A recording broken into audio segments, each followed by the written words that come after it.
That is about 130 some points ripped off the S&P. And let me just give you guys some figures here. Okay, year to date, the S&P, where people, hedge funds, pensions funds, people's retirements, 401ks, well, you're down a juicy 21% year to date, and we still have another 2 calendar trading months. November, I just can't see that Santa rally happen. Can you, AJ? No, I can't really. And you made a great point about students. Absolutely unbelievable. This is the future generation here, and they are being saddled with debt. And with children and with students, you need to give them the best start of life. They need to obviously finish their universities. They're starting a new life, and you want to give them the best head start. What is the point of giving them a head start when they are £100,000 in debt? These students are gonna, you know, Hmm. they're gonna have huge mental issues coming out of university with that much amount of debt, and they'll never be able to pay that off. And I think every year, as inflation rises and cost rises, they'll never be able to pay that off. I mean, I know people in their 40s in UK, they're still paying off their student debt. It's absolutely unbelievable. It's just a massive headache to the younger generation. And I'm just saying, maybe the West is not a good place to study anymore. And I'm just saying, I'm looking at countries such as China, where the inflation is still 2.5. You have some of the best universities in the world, up and coming university as well. China's really improved in the education. That might be a real option for students around the world to come to the East rather than the West. I'm just saying, I'm just throwing it out there. You know, Yeah. I was going to echo, and let me add to, I want to add to this, AJ, because that's in a very, very good point there. And I have to add to this. Guys, I've been here a year, and I'm not saying everything's perfect here in China, but let me tell you about the landscape here when it comes to, first of all, goods. Let's say you want to buy, I don't know, you go out to a basket of goods, we'll call it basket of goods, bread, eggs, milk, meats, all that kind of stuff. I haven't seen more than maybe, I might be exaggerating here, about a 5% increase in some of the costs on that. Okay, that's the first thing. Rents, in fact, have actually dropped here again. I was testing out the rental market here yesterday. And of course, looking at the rental market, if you have the financial means and you are fed up, or the government's trying to get their money on your cash with taxes. Now, people say, well, I'm retired. I'm kind of immune to taxes. Really not. If you're in the collective West, you're not. You've either gone provincial sales tax, federal tax, goods and services tax, VAT, value added tax, or so on and so forth. So everything you're buying, 1/5 of that or even a quarter of that goes to the government. Now, I'm not anti-government or anything like that, but when they're starting to take your money and times are getting really tough, you have to, think about what you want to do. If you're a retiree, some other places, and maybe South America you might like, maybe the climate's good for you. Even Thailand has gone through a massive inflation in the last year here. But China, things are different. Let me spell it out to you guys here. Okay. And I am actually convinced, AJ, to really welcoming people that will move here in China. I think when the Chinese open their borders here, and we have rumors about this, that I think a lot of people are going to give China a second look. Now, people might think, that's funny. What are you talking about? Why would I live in China? Well, why would you live in China? Well, let me give you an idea of a 1-bedroom, 2-bedroom apartment. Okay. A brand new 1 or 2-bedroom apartment, whether it's in the center, I'm using Chongqing as an example. Of course, people would say, but Shanghai is more expensive. It doesn't mean you have to live in Shanghai.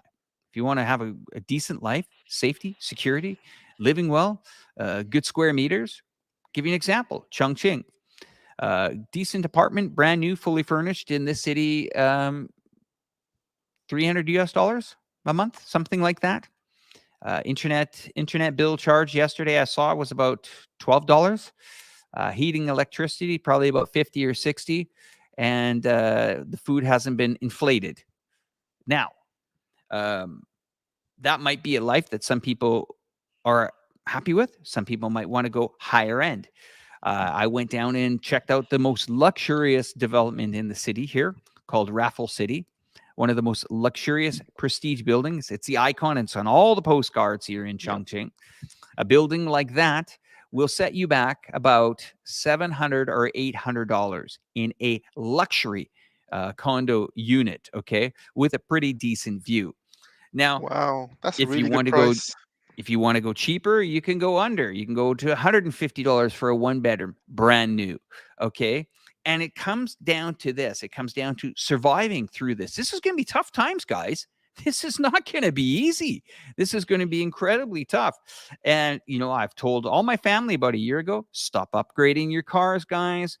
Stop, this silliness of depreciating assets.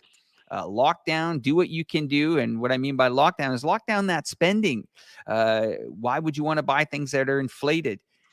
Keep that car for an extra 1 year or 2 year. Okay. I spoke with a fellow yesterday here. E-cars are huge here in China. And this is another thing that if you move here, you want to buy an electric car. There's electric cars everywhere. I'm in the city of cars, man. Chongqing is everywhere. Okay. And the EC car, the EV cars here, I asked this guy, what do you pay for gas a month? He says, or not gas, sorry, to charge his car a month, it was about $125. Now, compare that by mileage in the US and how much this guy drives. It's about $400 or $500 a month. Now you say, wow, it's just high gas prices. They'll come off soon. I don't think so. And these are things that I like these comments. Still not moving to China. This one's good. Here's the good news with comments like this.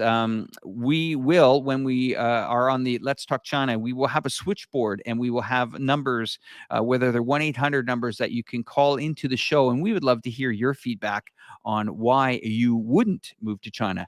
Fire away, AJ. I can go on all night about this. I'd love to hear your input. Sure. You mentioned real estate, and Mm-hmm. I'm kind of shocked by those prices actually. But Yeah. I wanted to kind of bring up real estate. I remember the 2008 financial crash. A lot of people in UK lost their homes, and it's the same in the US. They had lots of foreclosures. In US, they call it foreclosure. And Mm-hmm. a lot of big businesses and rich people started buying up these homes for cheap. So when your property goes for foreclosure in UK, obviously they take your home away, and they put it in auctions, and it's Devastating. the same in the US. They put it in auctions, and these rich billionaires buy up these homes very cheap, very good prices. And this is how wealth transfer works. So you know this is how rich money, I mean, this is how the rich get richer, because they buy up all of these, cheap houses. Sometimes they get a 50% discount, sometimes 75% discount. I've seen foreclosures in the US with about almost like 80% discount. Mm. It gets really crazy. And these rich people buy up these properties and they rent them out, and they wait for the market to come back to speed again. 10 years later, 2018, 2019, suddenly the market's back, and these rich guys have got richer. The poor have got poorer. They've lost their homes. And the same thing is going to be happening in this cycle as well. But in this cycle, I can imagine it's going to be at least 10 times worse than 2008. I can imagine a lot of people losing their homes, a lot of poor people, middle class of people who can't afford to pay the mortgage, can't afford, and they'll lose their homes. If you miss 3 payments in UK, the bank can take your home away, and that's the process. Obviously, they have to go through courts and stuff, but if you miss 3 payments, they start the process, and then it can take up to 6 months for you to lose your home.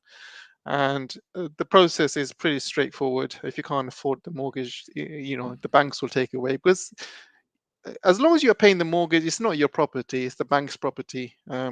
And they have perfect rights to do that. And the same in the US. And this is how wealth transfer goes on. This is how money from the poor and middle class moves on to the wealthy, and especially during hard economic times. And we're going to see a massive wealth movement this time. I just cannot see the poor or middle class be able to keep their homes over the next 6 months, Alex. And I can see the rich getting richer, the poor and the middle class just getting poorer. And this is the West I'm talking about. I mean, Mm. what's your thoughts? I mean, it doesn't look very good at all. It doesn't look good, and I don't think there. I really like my country of Canada, but there's a but here, guys. When you see the government stumble, making mistakes over and over and over, and you have a shot to get out of the country, which I took over 26 years ago. I never looked back. Yeah, it wasn't easy. I mean, it's always nice to maybe sit in your own country, speak your language. Those are the comforts of home. But you have to look about what you want in the future. Do you want to be continually stressed out about refinancing that mortgage? If mortgage rate's going to tick up, is inflation going to tick up? Can I take my kids on vacation? Will I have to visit the food shelter? There's a lot of people hurting out there, a lot of people.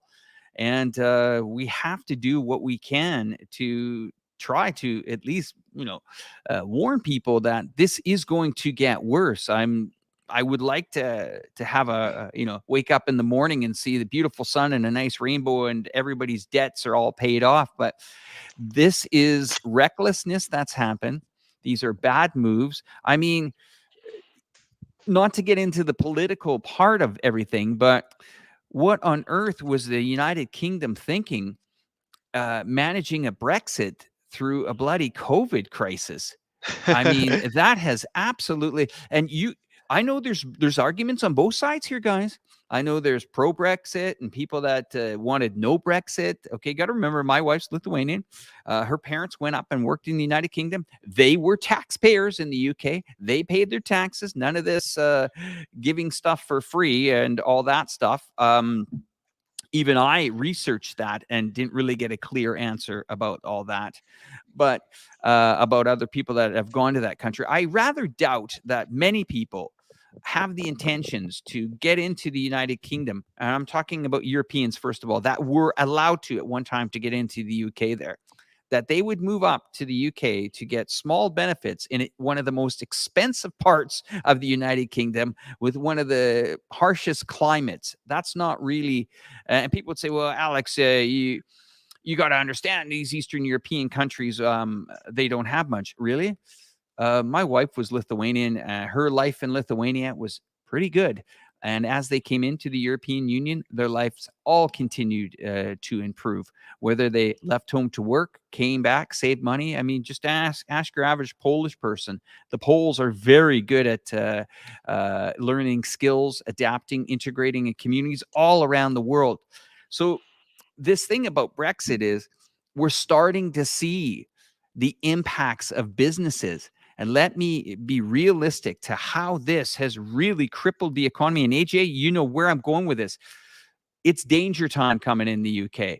If Yep. you're a business and you export in the United Kingdom, guess what? And your customers are in the European Union, get used to paperwork, get used to customs, immigration, export, documentation, trucks sitting at the port of entry and the port of exit for 1, 2, 7 days, late deliveries, customers, cancellations, everything.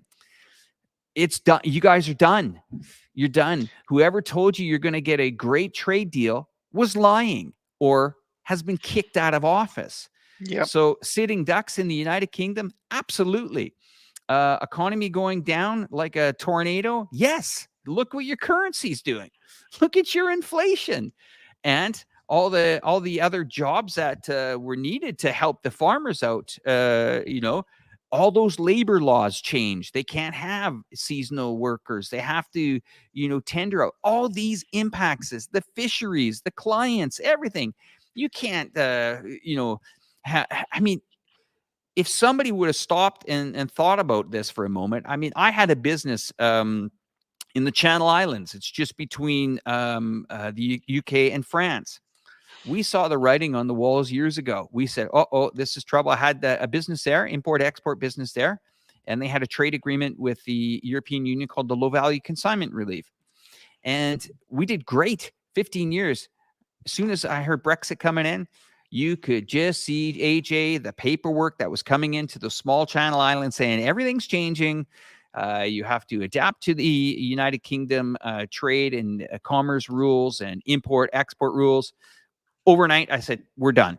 It was one of the smartest things I did. Took my chips off the table, happily walked away from a profitable business at the time. But it would have been a shit show if I would have stayed there. Now all I'm hearing is people are like, hey, wait a minute. I used to be able to buy a package from a UK seller on Amazon, pay $2 shipping, and it would arrive in Europe in 1 or 2 days. That's right. When it's freedom of movement of goods, freedom of movement of people, and no custom checks. Well, you've just taken, and another thing, and this is just, sorry guys, this is just coming out of my mouth. Where are the parents? And I'm not saying the EU is the greatest place to be in right now, because they're making some colossal mistakes. All I'm saying is, when you're in an shit show like this that's going on with these economies, it might be better to stick together with the group and try to maintain your currency, which they were allowed to do. They could monitor their own currency. But now what's happened is mom and dad has to wake up in the morning and tell those kids that have graduated from university, boy, little Jerry or little Jennifer, mom and dad voted that, at one time you could have easily worked in 27 or 28 countries in the European Union, but we voted and you can only work in one. Yep. How great is that passport now? And over to you, AJ. What are you guys feeling up there? Yeah, I made a number of videos about this, and you're 100% right, Alex. When Brexit happened, I knew it was a bad idea, and I was one of the first to kind of shout out and say, "Do not do this." And you had MPs coming on TV and saying how good and great Brexit's going to be. They said they promised the people they're going to have cheaper electricity, they're going to have cheaper gas, they're going to have the inflation's going to be going down, British businesses are going to boom. They promised all of this stuff, and one of the main things they promised was they will stop migrants from coming in. And guess what? Since Brexit, migrants coming into UK has more than quadrupled, and I'm talking quadrupled. How Are we talking? Are we talking migrants or immigrants? There's a difference here. Okay, Immigrants. because Sorry. migrants, Yeah. we can say that, and I just want to be very clear about that. That before the Brexit came in, there was equal movement of pretty much every nation in the United Yes. Nations, Yes. pardon me, in the European Union, that was allowed to go to a country pretty much paperless, walk into the UK, get I guess an NHS number for medical, and AJ, you know all this clerical stuff. Sign up and Yeah. pretty much go to work Monday morning, and everything's Yeah. Bob's your uncle, right? Exactly. So I'm talking about illegal immigrants, the ones Right. who are not supposed to be here, coming in on a boat and stuff. So that level has gone up 4 times, and Mm. it's a real strain because these immigrants have to be housed, they have to be fed, they have to be medically cared for, and all of that is taxpayers' money. And that's not the main problem. And like you said, with regards to the business, 100% right.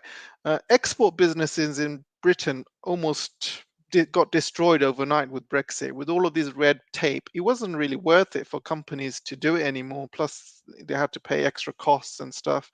So a lot of them moved across to the EU. If you are a business and your main market is the EU, you would make sense for you to move onto the EU, and Mm. that's when you had a huge out, outflow of companies moving out of the UK, and there were some huge companies moving out at the time. And I used to work for a company called EMA, used to be called European Medical Agency, and they used to have a Mm. massive office in Docklands, and they moved to Amsterdam, and then there was hundreds and thousands of companies moved over to the EU.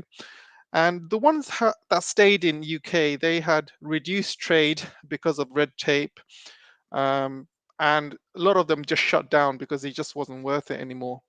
Now with the weak pound, the England cannot make use out of the weak pound, which means when you have a weak currency, your exports are cheaper, which means they are more competitive in the global market. So people want your products because they're very cheap. Unfortunately, our export market is completely dead because of Brexit. A lot of these companies have either moved to EU or stopped trading or doing a reduced service. So we are not taking advantage of the weak pound, Hmm. which is a real shame. We are still a huge import nation. We're importing goods from China. We're importing goods from United States, Europe even, and we're also importing a lot of raw materials, energy, fossil fuels, and stuff. And with the weak pound and the strong dollar, that means these imports are going to be more expensive. And but the main thing is, Alex, you have your neighbor, which is the EU. You have a huge market there with all of these countries. You had a free trade deal with every single country. You had no barriers. And you just have to look at the distance between UK and France across the Channel Tunnel. It's not very long. And when it comes to trading with your neighbor, it's cheap because obviously gas prices have gone up, petrol prices have gone up. So the transport costs are very cheap to, trade with your neighbor. It just makes perfect sense. It's the same way Taiwan and the mainland trade with each other because they're so close with each other. It just makes sense to have that, trade link. There is no point trading all the way to Australia, all the way to Japan. And this is what UK has done. They cut all the trade links with Europe and they added new trade links with Japan and Australia.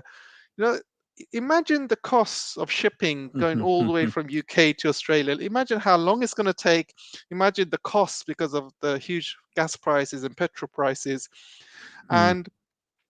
And now, if you look at the actual trade figures, there are zero companies trading between Australia and UK, zero companies trading between Japan and UK. There's literally no trade going on. There's no trade going on between the EU. So I don't understand what was the point of Brexit. I mean, illegal immigrants have gone up 4 times than compared to before, and you just have to look at the political side of things. Is UK politically different from the EU? Do they have a different policy against Russia, different policy against China? No, it's exactly the same. Whatever Ursula says, Britain does. Yeah. They're absolute puppets. So what is the point of breaking away from the EU when you're going to be Mm. politically, you're going to be exactly the same as the EU? You're still going to be told what to do by the United States, and still kind of under their thumb as puppets. You've just destroyed all of your trade links with the EU, and what is the point of all that? There is no point of Brexit. And like you said, during these tough times, it's much better for you to be joining a collective and working things out together rather than being by yourself in an island sinking, not knowing what to do. Yeah. Let And me it add to was it was that. yeah, go on. Let me add to Yeah, that. yeah, sorry, Go go on. ahead, AJ. No, I just wanted to say it's been a huge mistake. And Boris Johnson was one of the main instigators of Brexit, and he was also premising how much great things Brexit has done. But there is not one single benefit. Nobody can say one benefit, that Brexit has brought. Not one. If somebody can come on the show now and tell me one benefit Hmm. Brexit has brought, then I'll gladly buy them a coffee right now. But you know, there is not one. And Boris has come in. He's destroyed it even more by destroying the financial market as well. You'll see a lot of financial markets moving on to the EU. Then they are not allowed. Things like Yeah.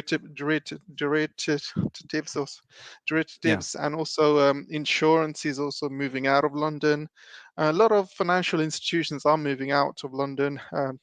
London used to be the number one financial capital of Europe, and now companies and financial institutes are going to Frankfurt, they're going to Paris, they're going to Milan, they're going to Amsterdam, and each city is now specialized in different areas as well. Like Amsterdam has taken a lot of financial companies from London.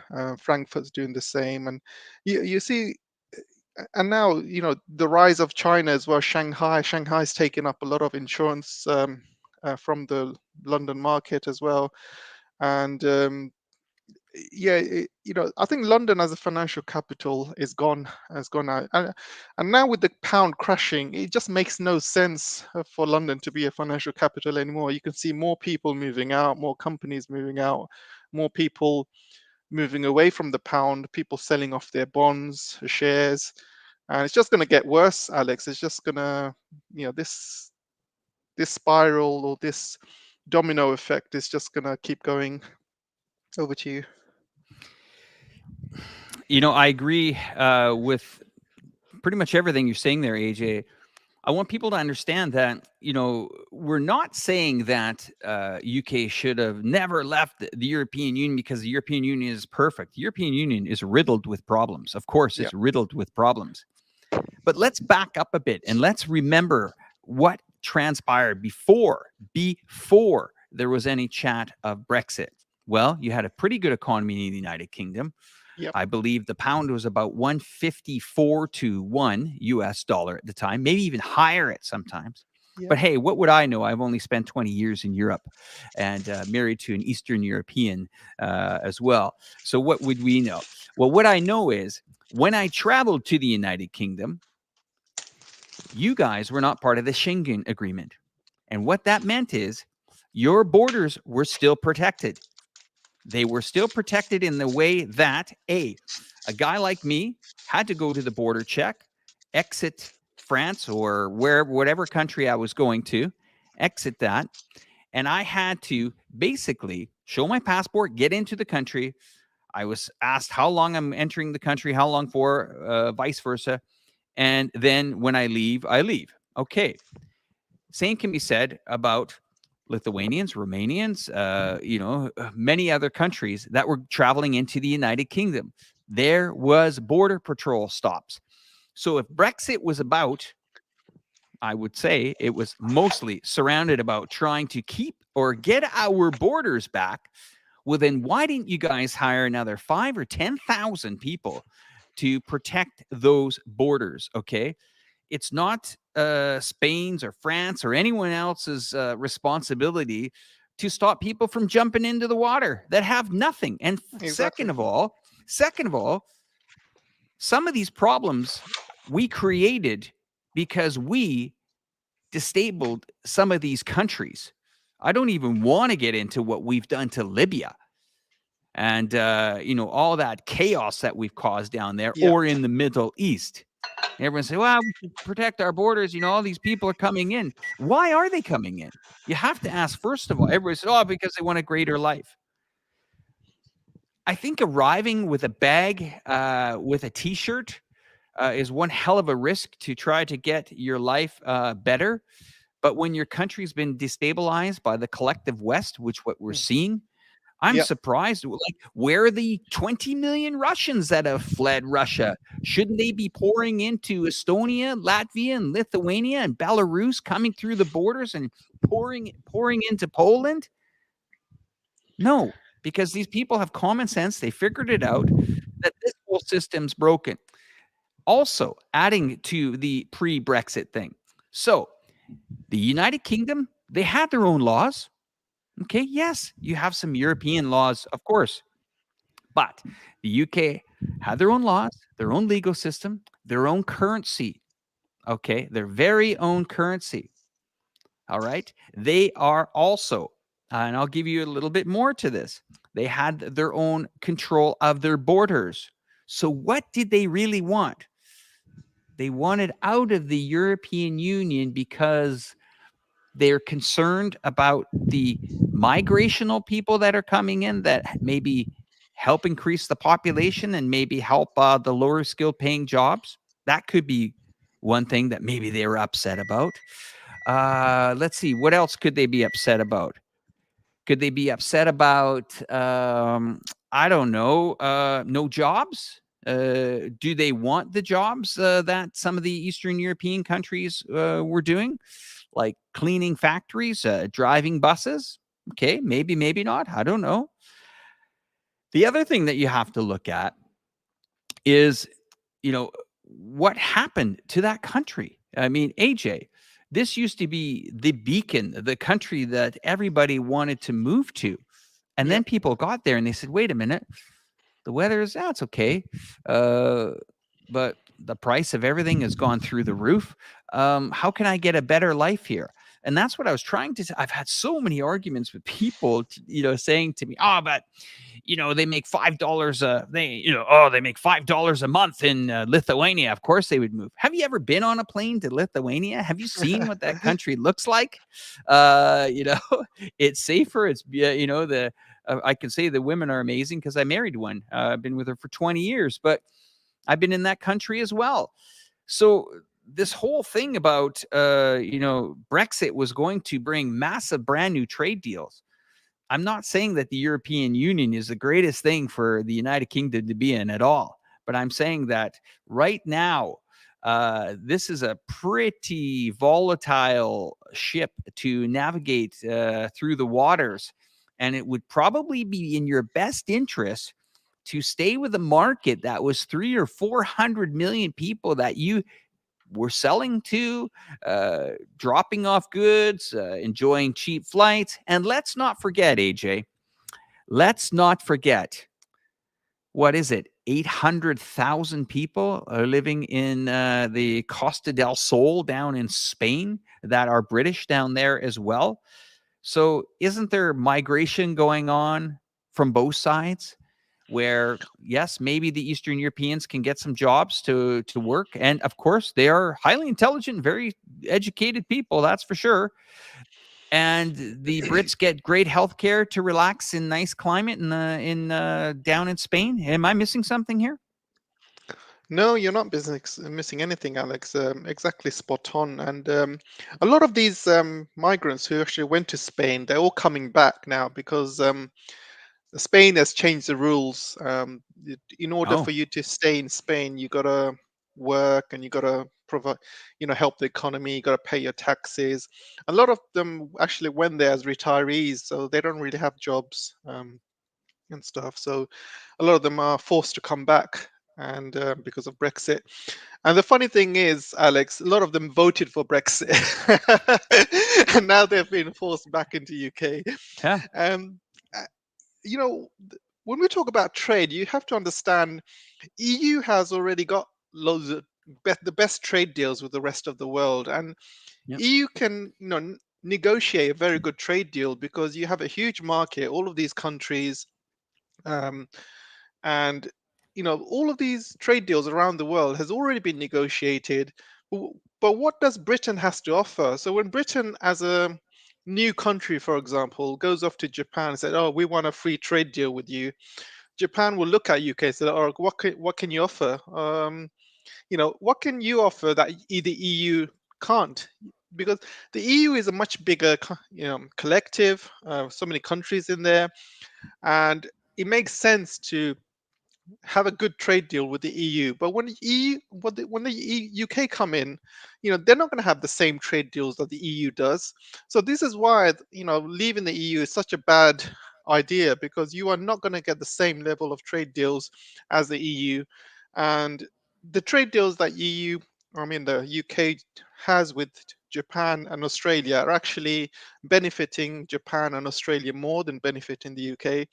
And this is the thing. And also, United States has come back and said, we are not going to give you any free trade deals as well to the UK. And I remember back in the day, one of the arguments was, if they leave the EU as part of Brexit, they will have a free trade deal with the United States, and that was the major selling point. And now the United States is now coming around and saying, no, we cannot give you a free trade deal, free trade deal. And that's the problem, Alex. And you're 100% right about people in UK. People in UK do not want to work. They have a really high unemployment rates. There's supply chains issues because nobody wants to drive a truck. Nobody's working in in farms and stuff like that. Before, they used to get very cheap labor from people, but now, you don't have that cheap labor anymore. You have lots of illegal immigrants. And you're right, 100% right. I mean, all of these immigrants, if you look at what country they're coming from, this is all down to UK's foreign policy abroad. You all Mhm. started you all started from NATO bombing Yugoslavia. Then you had loads of, Kosovans come in and from Bosnia and stuff like that. And then you had lots of Libyans coming in after they bombed Libya. Then you had, They just didn't bomb Yugoslavia. They absolutely obliterated it with it, 78 days of aerial bombardment. More bombs were dropped in Yugoslavia than both Iraq wars combined. That and yeah, the NATO walked away and left that country disintegrated. exactly. Disgraceful. And I remember when they bombed the Chinese embassy as well. I mean, what was the point of bombing the Chinese embassy? What was the point of that? I mean, absolutely disgusting, the stuff they used to get Mhm. away with. But at the time, China was still quite weak in the world, at the time. So, but if that happened today, imagine what China would have done if that happened today. They would not have Hmm. the guts to do that in this day and age. But yeah, you look at the chaos, they're causing around the world, Afghanistan, Iraq, you know, all the Middle East. This is where the migrants are coming from, and they are still coming, and they have no kind of answers for it. And now you have loads of migrants coming. I mean, immigrants coming from Ukraine, and Ukraine, we know, is going to be completely destroyed. People are leaving Yeah, the it's country, people are dying. And this winter is going to get really bad for them because Ukraine is going to get really cold. Ukraine, geographically, it gets very cold in that part of the world. And most of Kiev now has no electricity. There's no way of people keeping warm. There's a lot of people that are going to be freezing to death, Alex. And it's a real yeah, it's shame. It's a real I'm gonna shame. add to I'm gonna add to that, Yeah. and just to talk about what you're saying, the countries that are being disabled and stuff like that. Yeah, that Yugoslavian war that really resonated in my mind to the point that I decided at a much younger age, about 1 or 2 years after that war, to travel to that region. My father was in the Navy, and told me to get out there and educate myself instead of watching, Bill Clinton trying to cover up his affair and his potential being removed from office with that war. That he said, "Go out there, son, figure out what you think happened, and come back." And when I went there and went to pretty much every region of and every square meter of the former Yugoslavia, uh, I was really I was really upset, to see what NATO countries, including my own country, disgraceful what Canada did there. Absolutely furious of what I saw there. I came back. I started to talk to some of my friends and family about it, and they said, "What are you talking about? We saw this on the news." And no, no, no, no, no. Clinton, I said, "Yeah, Clinton, Monica Lewinsky. That's all I'm going to say about that." But then there's other points that you have to try to really get into people's minds, and to stop this stereotyping of these countries. There's a beautiful country, Hungary, uh, magnificent country in Europe. Their leader is kind of breaking trend with the European Union right now. I like that. He's got some guts. He's great. But there's something else that I think people don't understand about certain countries, in the whether they're part of the Soviet Union or if they're part of the Eastern Bloc. When the Soviet Union collapsed, and I'm not sure if you're aware of this, AJ, but when the Soviet Union collapsed, they had a credit system, and it worked along the lines of, okay, did people have a business? Did they own a bakery? Were they a policeman? Were they a fireman? Um, how they um, how they contributed during the Soviet Union. They were given kind of a credit system. Now, a lot of these were bought up from the oligarchs, okay, and they bought a lot of the major companies like cement companies or oil and gas companies with these kind of like credits. They were little credits. But what you could do with this is you could also purchase your property. And what I noticed about Eastern Europeans, AJ, is when I moved there, and met my wife in the early days of the European Union, I found out quickly that holy moly, do a lot of Lithuanians own their own property? And I was told that the Eastern European countries are some of the countries that have even only single digit loans, mortgages on their homes. Most of these people own their properties already. So when the Soviet Union collapsed, a lot of these people got their homes. Some of them even had summer homes. Now, some of them sold it off when there was, a rush to go into those countries, Bulgaria and, the other, Estonia and Latvia and Lithuania and all that. They went through a real estate boom as well, and property was climbing. Some of these cities are very picturesque and very beautiful. Estonia is especially a beautiful place. I had an apartment there for a good 10 years as well. And I started to recognize that, wait a minute, there's not a lot of mortgages going on here. What a head start to have in life if you inherited your grandma's city center apartment that you had to spend maybe $10,000 or $15,000 on new pipes, new wallpapers, and a balcony and a new mailbox, right? To have debt free. Now, sure, the earning wages were lower, but they were climbing, and they continue to climb.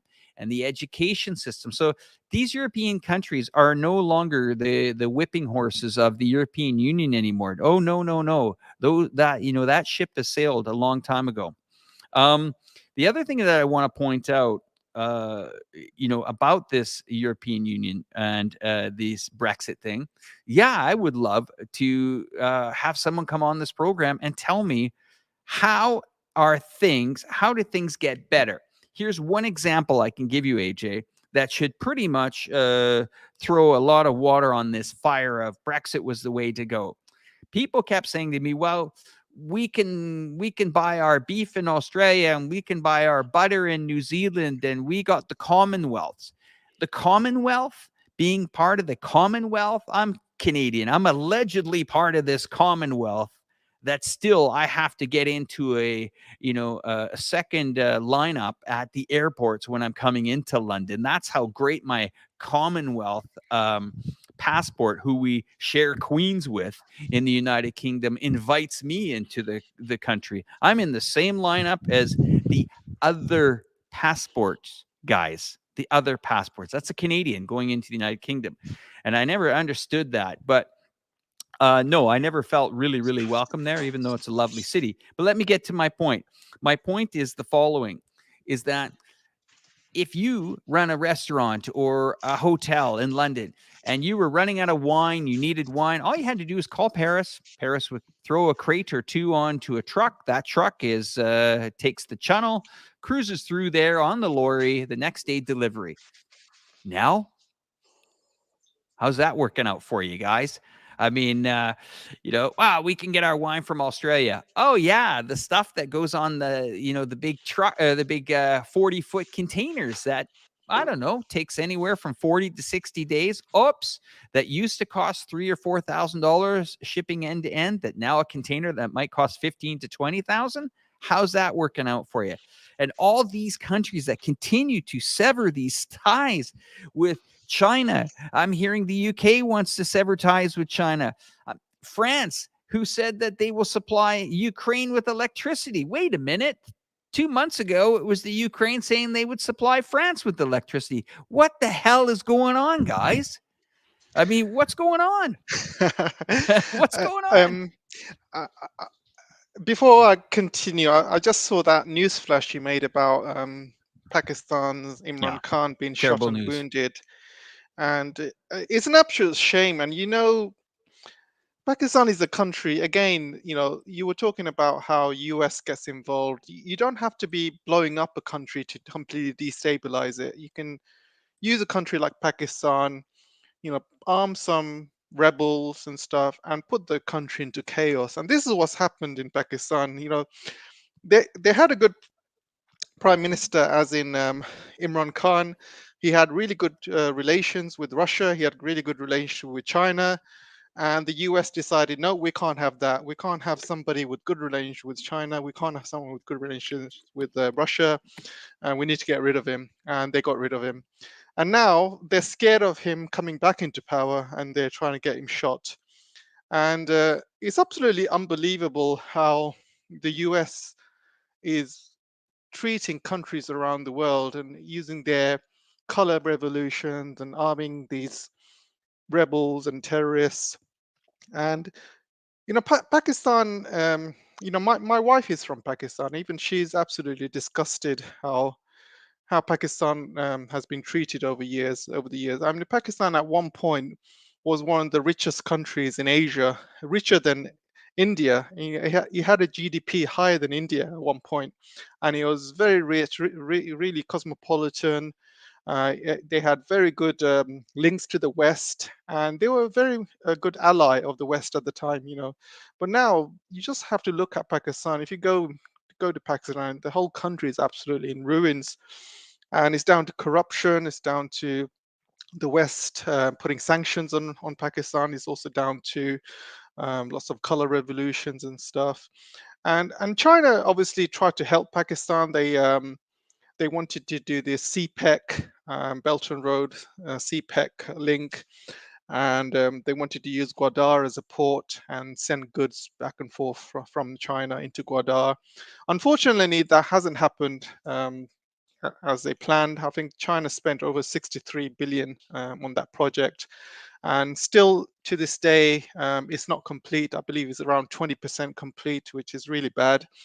And they wanted to use Pakistan as a launch pad, as an example of Belt and Road, to show the world how great Belt and Road can be. But unfortunately, so far, it has been lacking. And it's for a number of reasons, because the West does not want this Belt and Road to be successful. So they've been arming these armed terrorists in Balochistan, I believe, is a region which where the port of Gwadar goes through Balochistan into China, and they have these armed groups, and in there they've been killing Chinese citizens who go to Pakistan to work. They have been killing them in suicide bombs and bus bombs, and for that reason, China has stopped sending its workers to Pakistan. They've also stopped investing in Pakistan as well, and they see the political instability. They've seen how they've treated, Pakistan's Imran Khan,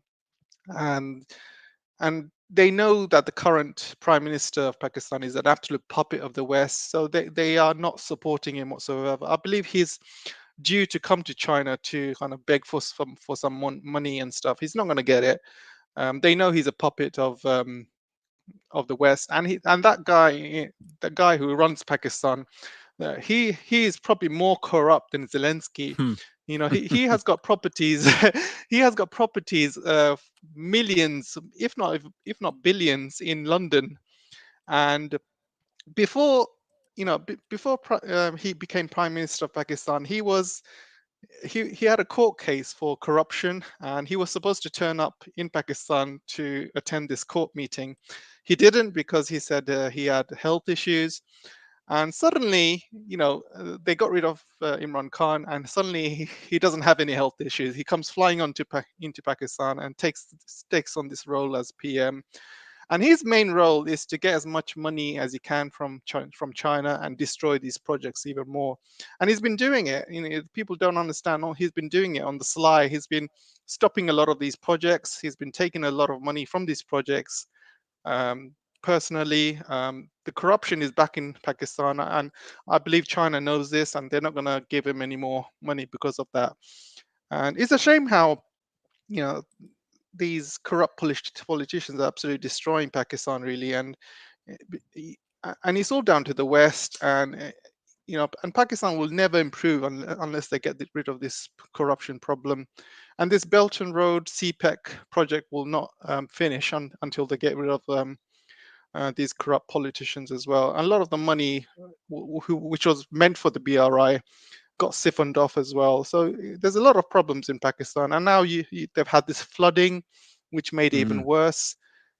And the whole world raised 10 million or something for Pakistan, and then you compare that to Ukraine, where over 100 billion was raised for Ukraine, and you see the difference here. The world, they do not care about the Asians, the West, but when it comes to Ukraine or Europeans, the whole world will give them much money as they can. But when it comes to Asia, when it comes to Pakistan or Muslims, they do not care.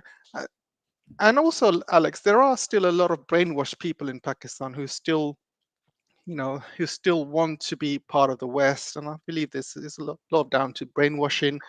But what has the West ever done for Pakistan? And it's a real shame. I just hope that Pakistan improves. I hope Imran Khan improves. I hope he, I mean, it is a massive danger for him in Pakistan, because Pakistan is not a safe place. If you speak the truth, if you stand for something, then you are in danger. And the same thing happened to a previous Pakistan as well. That she got shot. I believe it's Benazir Bhutto or something.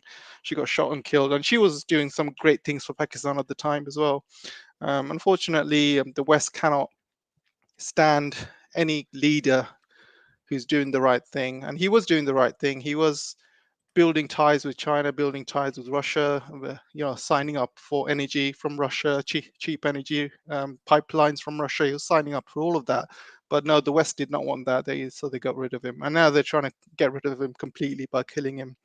And it's a shame. It's a shame, Alex. So we'll talk a bit about hyperinflation about US as well, but I'll let you have your say. A lot of these countries are really showing their true colors. Nasty, absolutely nasty. Here's a map great map from a group called the Young Europeans. Just wanted to show you guys this map that, geography changes. Conflicts happen. Nations are embattled with nations. And we shouldn't be surprised that the world is turbulent, especially in this economic downfall that's going on. I think more is going to happen. I don't know what nations are going to have conflicts or, bring more conflicts to the collective West, but America's involved in Haiti now. But let me tell you a story for all the viewers here that maybe you guys aren't too familiar with.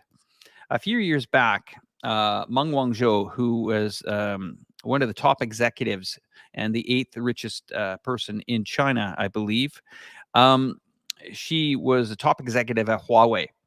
And I was following this case a lot, and I was doing a lot of investigative work on it. And I did a lot of freedom of information from the Canadian government, requesting pretty much on a weekly basis documentations about this case. I also did, and spent a good part of 3 or 4 months digging deep into the case, reading all the documents, all the litigation lawsuits that the Americans had. This was quite a disturbing story. And what's come to light lately is the tactics that the Americans used to try to crush Huawei. Okay, they have really hurt this company. And what they tried to do has come to light here. It's pretty remarkable in the latest Wall Street Journal story. But President Xi, Donald Trump were sitting at the table together, and one of Donald Trump's members of his team, I'm not going to get into names yet because I'm going to bring this out into a full video, basically said, yeah, we arrested, we got Huawei's executive arrested in jail in Canada. And even Trump wasn't even informed about this. And I think that's the demise of probably his administration, is that he had a lot of idiots around him. There's no denying that a lot of lies took place. Legal search and seizures took place of this executive. Of course, China warned, said there's a couple of people that could be arrested. Then they got arrested. Now, a few of you might think, China was playing kind of like a hostage diplomacy thing. But let's look at why she was detained. She was detained because on really trumped up BS charges. And remember, you can get arrested in the United States just for thinking of doing a crime. That good old word, conspiracy to commit. Conspiracy to commit fraud, conspiracy to money launder, just by, so they got her on a trumped up charge, no pun intended, who was running the administration at the time, arrested in Canada by our Royal Canadian Mounted Police, who went past the gray zone, brought her through immigration, brought her onto the soil of Canada, because she was just going in the transfer area, which is pretty much no man's land or a gray area. But they managed to coerce her to come in and basically put her foot on Canadian soil. They took her computer and all her assets, shared her information to the Federal Bureau of Investigation. Even the Royal Canadian Mounted Police said, "Oh, sorry, ma'am, we're just doing this on the request of the Americans." Well, how stupid was Trudeau in this case? Okay, I'm sorry. I didn't vote for the guy because I've been out of Canada for 26 years. But this guy had the power of allowing her to go back to China. And probably in return, the two Michaels would have been released a lot earlier. So what did the Chinese do in this case? First of all, she wasn't backing down. Come hell or high water, no, she wasn't going to admit to anything. She felt that what she did in the company was perfectly legal, legit, signed, sealed, and delivered. So as we get heavier into this, the Chinese started to get acquainted with Canadian rules and regulations. And Justin Trudeau was caught in the middle of probably one of the most catastrophic things that he could have as a prime minister of a country, pissing off China, watching the canola sales of his farmers in Western Canada get obliterated for sanctions being put on them. So as Canada cried and screamed like a little baby, it let the United States, good sound effect, AJ. It let the sound effects. It let the Americans sit back and dictate what things were happening. So here's the problem. The Chinese continued to, as I said, get more comfortable with understanding Canadian rules, regulations. So they tried to get a meeting with Trudeau and President Xi. Wasn't happening. Even at the G20, wasn't happening. Okay? And here's the beautiful point. Trudeau was passing papers off. Oh, what can you do? Can you help? Can we help? Can we do this? Can you help? Can you please? Can you please bring these two Michaels homes? Even though I'm detaining a lady who's an executive of a company, not just because she's got, wealth. That's not about that. Where is the rule of law that happened in my country? Where is this search and seizure that's happened? Okay. Why did a lady spend years in house arrest when she should have been allowed to be out on bail? But no. This also happened to a very wealthy executive in a French insurance company, and I'll get to that in a moment. But here's how clever the Chinese are. They said, sorry, Mr. Trudeau, you're just the Prime Minister of Canada. If we want to get into a more serious conversation about these two Michaels, the two Michaels were the Canadians being held in prison in China, and they were trying to get them home to Canada and Meng back to China.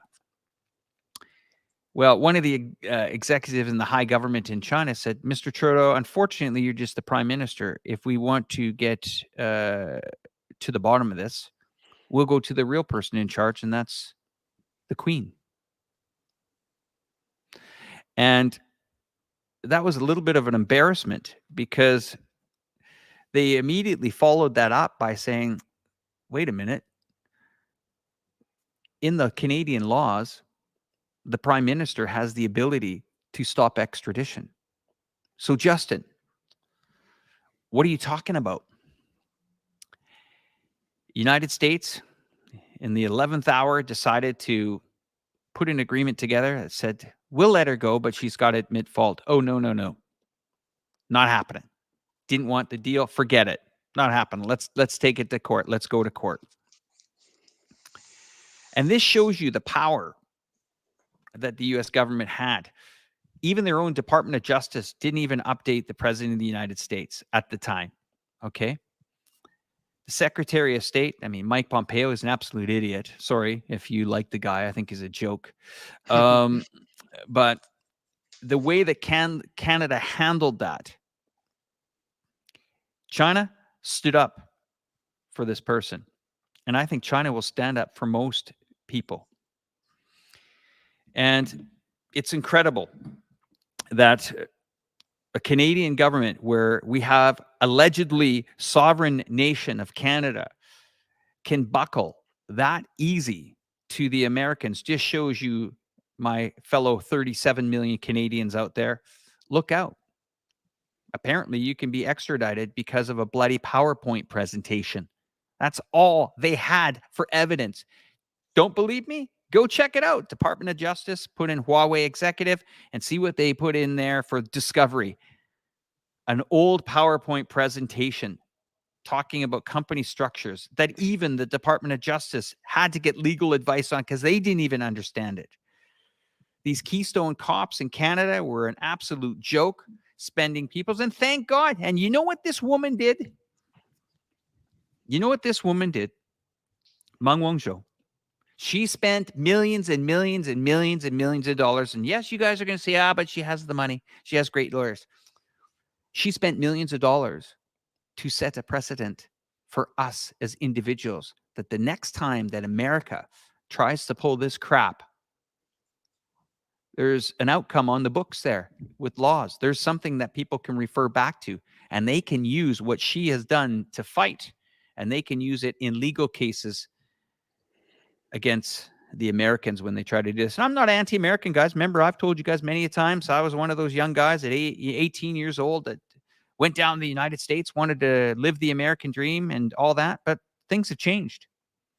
Maybe got a little bit older and educated myself a little bit more about what's going on down there or in my own country, but heavily, heavily disappointed in my legal system, heavily disappointed in the government system. And I should be. I mean, watching a company collapse from afar is an incredible thing to do. I can't imagine living in somewhere that's collapsing. AJ. Yeah, I followed the Huawei incidents for a while as well, and it's one of the reasons I got into geopolitics, because I had a Huawei phone at the time, and then suddenly Great Britain decided to kick out Huawei because of American influence. And I thought, what the hell is going on here? So I just decided to do my own research, and I found out this is all total BS. And you talk about Canada, but I'll talk about UK and what they've done to themselves. UK had done all necessary checks. They've done all the audits as well, and they found no problems with Huawei at the time. They done dozens of audits. There was no issues. And then Boris comes along, and Trump calls Boris and like, you need to get rid of Huawei. Just do it now. And Boris is like, oh, hang on a second. We've already invested hundreds of billions. We can't just get rid of them. And Trump is like, oh, get rid of it now. I don't want to hear anything. And Boris said, okay, I'll get rid of them. So he kicked out Huawei. And Huawei was in the middle of doing UK's 5G installation. So they already did like 70-80% of it. And they got kicked out. And now Britain has now 10 years behind, because there's nobody else who has come in to do 5G. There's nothing. I mean, there is companies here, but I wouldn't call them 5G. This is more like 4.1G or something. This is not true 5G. It is costing Britain up to 300 billion, basically. So the money is going on to, number one, they have to take down all of the Huawei equipment, masts. They have to take out down, yeah, and it's not cheap to take them down, you got to, block the road. You got to do planning permission, and you got to, there's a lot of long process. And still to this day, they are still taking down Huawei masks. They got to replace them with another company, Ericsson, or maybe Yeah. a different company, which is like Nokia. Nokia, And which is and not and, real. and Yeah, what are they not doing real. with the AJ? What are they doing with the 3G Huawei networks that are still working there? Exactly, They're that's still still keeping there. those. It's still there. The 3G one's still there, and yeah, the Nokia ones and Ericsson ones are they're about 4 times more expensive, and Hmm. also they are not true 5G, because the real 5G speeds, we're talking about 100 times more than 4G. So that is true 5G. When you go to China, you can actually see real 5G, Right. and you can really experience it. We're talking about 1 gigabyte per second, Yeah. in transmission, but but they're calling it 5G, but it's not real 5G. It's 4.1G, which is about 10% Let me faster than 4G. Yeah, go on. Sorry. let me just get this out of the way here. Yeah. And I spent about 4 months researching this legally and talking. I even had one of the immigration lawyers and criminal defense lawyers on a couple of my live streams for this Hmong trial. This is one thing I want to bring up to JD here. He says it was Huawei's PowerPoint that they also had bank statements denoting wire fraud. Now, let's just remember who they're talking about when they're talking about wire fraud. First of all, there was no court that said that there was wire fraud. It was an allegation by the Department of Justice that said wire fraud due to what? Due to the U.S. sanctions on Iran. Remember, this is the United States saying that if we sanction Iran and you don't follow those sanctions, well, we'll get you on wire fraud, even though it's another country, another company, another business. Let's say she even did do that, or one of the people at the bank. This is the bank's responsibility. This is HSBC, and let's not let HSBC off the hook so fast here. Anybody remember the massive litigation that HSBC went through years ago? Almost collapsed the bank, fined for billions of dollars. These guys had connections to the Mexican cartel. This guy, these are the companies that are telling about Huawei client to the Department of the Justice. These are the guys that should be trusted. You mean these guys really that said in their settlement for billions of dollars with the Department of Justice, will cooperate and help you in any way possible. For the foreseeable future, Department of Justice will be subservient to you. So this thing about a PowerPoint and bank statements, oh, and wait a minute, not one person from HSBC in this massive litigation way before this Huawei fiasco went to jail. How many went to jail in the 2008 financial crisis? No one. How many people were put in house arrest for 3 years? No one. How many were threatened to be extradited for this kind of stuff? No one. So don't give me this stuff about it was Huawei's PowerPoint and bank statements and wire fraud. Wire fraud to who? If United States tomorrow morning says that, okay, we can't trade with Burkina Faso because we put sanctions on their, I don't know, their oil. And if you get caught selling their oil, we're going to put you in jail. BS. BS. U.S. courts don't trump the world, and enough of that. Let me see if he's just got any more follow-up comments, because I'd like to just, okay, so DOJ arrested several people from interfering with the investigation. Okay, arrests. Where are the criminal prosecutions? Someone in jail on that? Let me know. Update me with that one. Okay, go on, AJ. Let's hit some other stuff here. Yeah, so let's move on actually. Yeah, I was going to say how Britain has been equally stupid in kicking out Huawei, and still to this day they're suffering. Imagine going behind 10 years not having 5G, and what 5G benefits you can bring. And I made a video about Facebook yesterday, and you can see how badly this metaverse graphics Ooh. are and things like that. That in itself is down to 5G as well, because when you can transfer 1 gig per second, you can improve your graphics, you can improve that metaverse. There's so much they can't do with it with 4G. Unless you have 5G, there's a lot of technologies you can't do. You can't do things like remote operations. You can't do remote mining, remote auto, autonomic cars which drive by themselves. There's a lot of benefits that 5G brings, and also AI as well, artificial intelligence, quantum computing. 5G brings so many benefits, and and the UK and the US as well is now falling behind, especially UK, falling behind 10 years because they don't have true 5G, and they're going behind. They're basically tagging along compared to Asia. Asia has still kept its 5G. Most of Asia has. Germany has even got Huawei 5G. France has got Huawei 5G. So the idiots are the UK, really. UK are the idiots. If France has been able to keep Huawei 5G, Germany has been able to keep it, most of Europe has been able to keep it.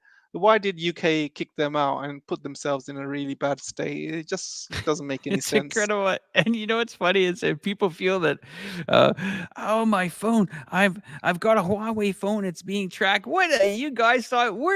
I mean, AJ, when people get you hear these sound bites, they're like, oh, I can't believe I have a Chinese phone. I'm being tracked. What do you think Google's doing every Yeah, 20 seconds? They're Facebook has pinging been your tracking phone. people. Yeah, Facebook has You're been part. tracking people for You're years. you're part of the Play Store. You're part of the NSA. Welcome to the club. The club has Yeah, its privileges. The good thing is if you lost your way home or you got lost in the forest, Google knows where the hell you are. yeah, I exactly. mean, enough of this nonsense about people going on and on and on about being Y- tracked and my privacy. Privacy went out the window a long Yeah, time ago, yeah, guys. And yeah, my we've friends actually work in the law department, and they are telling me the amount of prosecutions they've had basically by taking away people's phones and tracking their movements and checking their privacy and seeing what they've been up to. The amount of prosecutions that have been made because of their people's phones is unbelievable. You don't even need their phone. You can just track. Google will be able to give you all of that information to the prosecution and say, all yeah. right, this person's GPS was on, this person was here during this day at this time, and they would easily link you to the crime. People that say, privacy, no way, no way. You go to court, and trust me, in the court of law, these lawyers, the first thing they will do is check your phone. You don't even have to have your phone with you. They can just phone up your Yeah. phone company, or they can phone up Apple or Facebook, any of these tech companies. Say, can you um, confirm where this person was at this day, this time, and say, oh, he was here. But You that's know, it. I You're done. I had a BlackBerry for the longest time, as long as I could until, unfortunately, the demise of the BlackBerry. But I also had a guy say to me, even if you took the battery out of the phone, that's not enough. And I said, what are you talking about? He says, do you understand that a lot of these phones have backup power to the battery? And I said, okay, go into detail. And then a lot of the old phones that you could take the back off and pull the battery out. Mm. And he says, well, how do you think they remember all the phone numbers and all the data that's still in that phone? I said, what are you talking about? He says, there's another battery inside there. And that battery, even if you've pulled out the full battery, we'll call it, there's still a small battery powering that phone to keep its memory, to keep your phone numbers, to keep that index, and also to keep that SIM, IESM, or I can't Yeah, remember the exact name, but they got you. And when people tell me, oh, my privacy, I'm scared, I don't want to do a QR code privacy. What are you talking about? Look what happened to the truckers in Canada and the people that donated. Their bank accounts got seized in 48 hours. How yeah, do you yeah, seize Canadian bank accounts when they've made a contribution to a crowdfunding website located in the United States? How do you do that? CSIS, the Canadian government, sends net letters down, proceeds of crime, terrorism. Give us, it's terrorism. Give us the information. We gotta call up Mrs. Ochmonic, who has, $1,300 in the bank, and seize it. We gotta do that because it's for the safety of the country. Look it up, Google it, guys. Look at how many people donated to the trucker rally in the United States from Canada and had their bank account seized. Sorry, ma'am, you don't have access to your fund. Why is that? Because you donated $10 to the trucker rally. Oh, but well, how did they find out about my account? It wasn't us. Well, who was it then? Can you imagine that? What a bunch of BS, man. Don't give I me mean, any of this crap, guys, that say that that's privacy. I care about my privacy. and guess what? Liz Truss has recently said that her phone has been compromised, and Yeah. there are people listening, and they found out her text message to Blinken. Does Liz Truss have a Chinese phone? No, she's got a bloody iPhone. So don't tell me this is all just Chinese phone. She's got an iPhone. So how the hell did they manage to get all that information? Please explain it to me. I mean, this stuff is just laughable. If I continue to hear this stuff, oh, there's cameras, Alex. There's cameras out in the street. Really? Is there really cameras out on the street in China? Like, okay. Oh, but they're gonna watch you walk home. Okay, are they? If somebody wants to watch this Canadian go out, spend a day on video cameras, hell, that would make a great bloody movie. But those cameras on those streets, I can tell you one thing. If something happens to someone, they're going to get caught. These cameras work. They're not, and of course, there are some guys that I think they're there for more of a deterrent, which it works. But then there's a lot of these guys you can see. I think in one of the guys that is watching today our video, he actually made a video about showing CCTV cameras in China, and he was kind of overlooking a guy. But let's be honest here. These cameras are pretty much put up there for the safety of people, to also movement of traffic, to see if something's wrong. They're connected by 5G. No, it doesn't creep me out. No, I don't get worried about it because it doesn't bother me. It doesn't affect me. Now, if I was a gangster or I was selling drugs or I was doing something bad, you get caught. Could ladies of the night walk the streets in Chongqing? No, it's not going to happen. That kind of trade doesn't happen. Having most currencies being paid electronically has pretty much evaporated all the bad stuff that can go on. And that's why I'm saying I just don't get this thing where people are trying to inflict fear into you Westerners that you got your privacy. You don't. You don't have your privacy. Sure, there's nobody probably looking in your window at night, but if the government wants to know everything, if you try to be a non-dom or non-resident of a country and you say, well, I've lived outside of the UK for 186 days, they'll call your phone records in. If it's the tax department, they got to just say, okay, where's this guy's phone been? Oh, it's been in the UK. Oh, well, you lied to us. Conspiracy to commit tax fraud, all this stuff. I mean, it's an absolute joke. So I hope we can see past this. And it's crazy. We're pulling out the 5G networks because we're worried about China tapping into us. What about the 4Gs? You guys got 4Gs. It's riddled in Huawei stuff all over the place there in the UK. It's everywhere in Canada. So if you're ripping out the 5Gs, put the 4Gs on while you're at it. And hey, you know what? If you want to buy a bunch of cheap 5G stuff, there's going to be lots of stuff for sale soon because China's going to be moving to 6G. So get going, guys. I mean, I just can't believe how easily indoctrinated people are about this. But they watch everything. And I'm still trying to wrap my head around this social scoring system that is allegedly here. Where is it? Where do I sign up for it? Can somebody come on this show and tell me how I get on the social credit system here in China? What office do I go to? What Alex, form do I fill out? I was watching ahead, this AJ. show about social credit stuff in China, and basically it was about this guy who couldn't book train tickets, and he kept going rejected and he kept saying it's because of his social credit. But guess what? He was trying to book the train during COVID lockdowns. Obviously, of course, it's gonna not be able to book any tickets. So I saw this.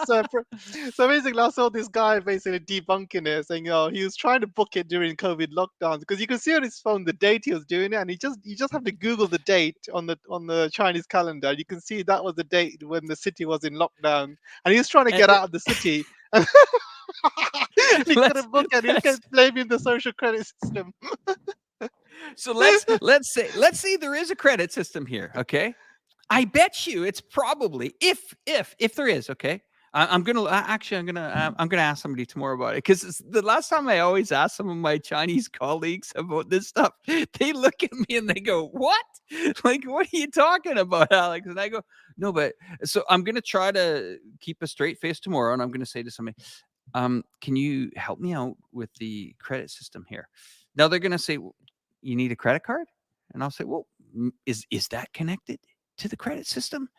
And they said, "Well, okay, yeah, sure. Maybe a criminal record might be a part of the credit system."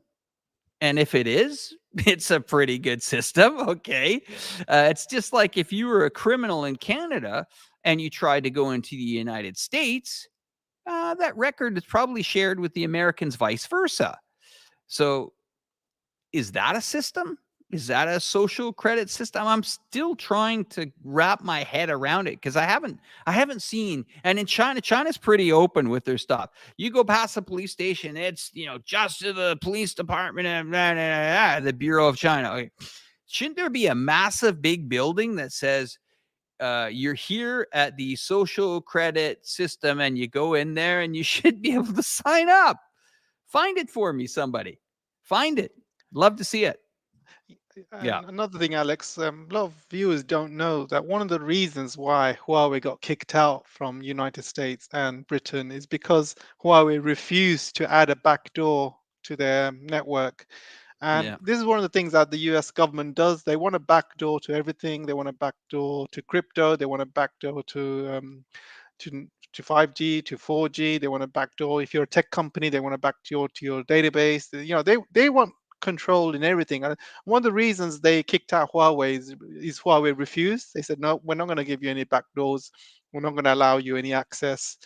And the United States said to them, right, if you don't give us access, we're going to make sure, you do not, do anything in our soil. And that's what they did. They kicked them out because Huawei refused to give them any backdoor access. So that, that's the thing. You got to understand how the United States and the world works. If you try and do something good, if they cannot control you, you're the bad guy, and they'll kick you out. They'll try and discredit you. But if you go along with the US, you give them all the access you need. You give them all control that you'll be a good friend. They'll let you go into their market, and that's how the world works. It works the same way with countries. It works the same way with people. Works the same way with companies. It's just how they work. I mean, it's I don't know. It's just crazy. Here, I'm going to play this video for you guys. I don't know if you guys have seen it before, but we played it. I think we're due for one more shot at this. This just gives you guys an idea of how ridiculous, the peddling, the propaganda that's coming out of these nations. I don't know this morning if you guys know that CBC Canada has not renewed the visas of its reporters here in China. Good riddance, CBC. You're a crown corporation. You're owned by the Canadian government. If you can't behave on Canadian soil, then get the hell out of here. Pardon me. If you can't behave on Chinese soil and be respectful, then you deserve to see the door. And that's I think they're done. I think they're done here. Maybe somebody can verify that story, but I did see a tweet come up about that. Here we go. We've got this video that I want to bring up to you guys, and I'm going to play it. I think this is a little bit of comedy hour for us. Okay, a little bit of comedy, not comedy hour, but comedy minute. I love the music too.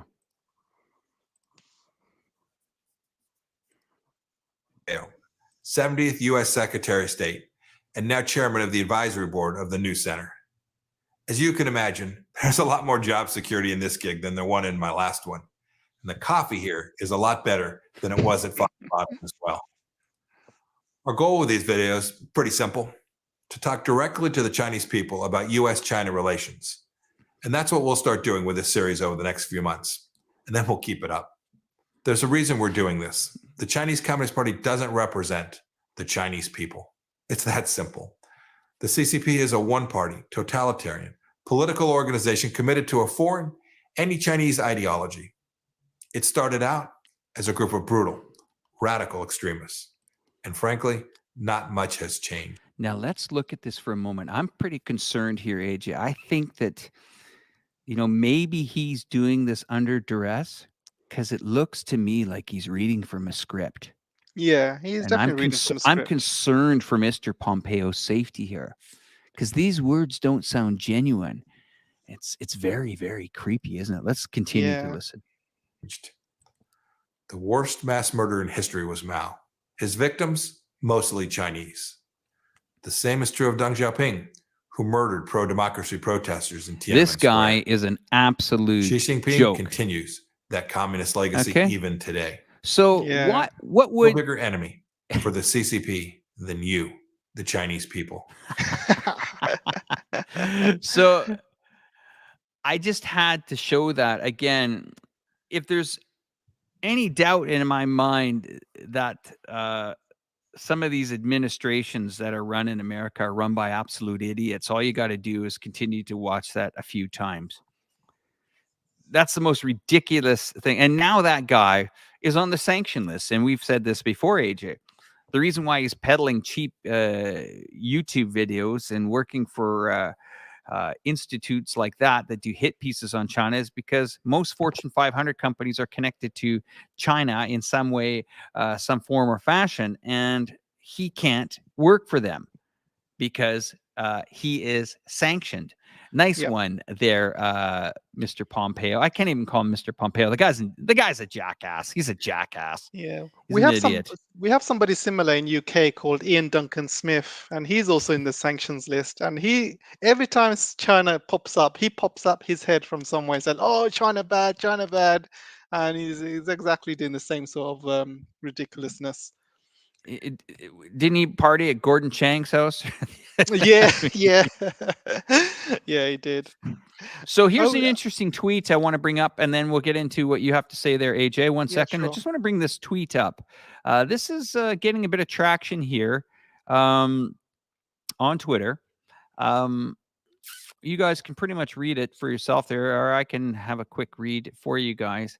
Heard that reopening committee has been formed and led by Wang Huning, and it goes into details talking about it. Now, these are just rumors and speculation, okay? A lot of rumors and speculation. And here's another tweet here from the CBC. It says, sadly, CBC closing its China bureau after 40 years in Beijing. In the 5 years this individual was there, official roadblocks made it increasingly difficult to report, and Beijing unresponsive in granting new visas to the CBC. Still being there remains the best way to tell China's story. Hope will return. Is it? Are you telling Trudeau's story, or are you telling China's story? You know what? Some of these guys that are in media today, I mean, they deserve this. They deserve, to get either punted out of a country, or they deserve to lose their job. They're peddling such BS propaganda, such fake stuff for the last, I don't know how many years. And they're crying, and then they're upset even at Elon Musk, and they're using his platform to whine about it. Too bad, guys. Hit the bricks, pal. Beat it, because you are going out. You and your organizations are toast. They're history. The real reporters are the guys like Patrick Lancasters, guys like the Duran that are reporting, and of course, my good friend here, AJ. What do you think of this news? With the potential opening here in China. Yeah, I think it's great. I think it's great news, and I think the Hong Kong market is rallying from what I heard as well, and it's going to be absolute great news. I mean, not a lot of people realize this, but I did apply for a visa for China this year, and it got rejected because it was closed. and so it kind of messed up my plans a bit. But yeah, I really can't wait. I think this is going to be, once China opens up, you can see the GDP rise.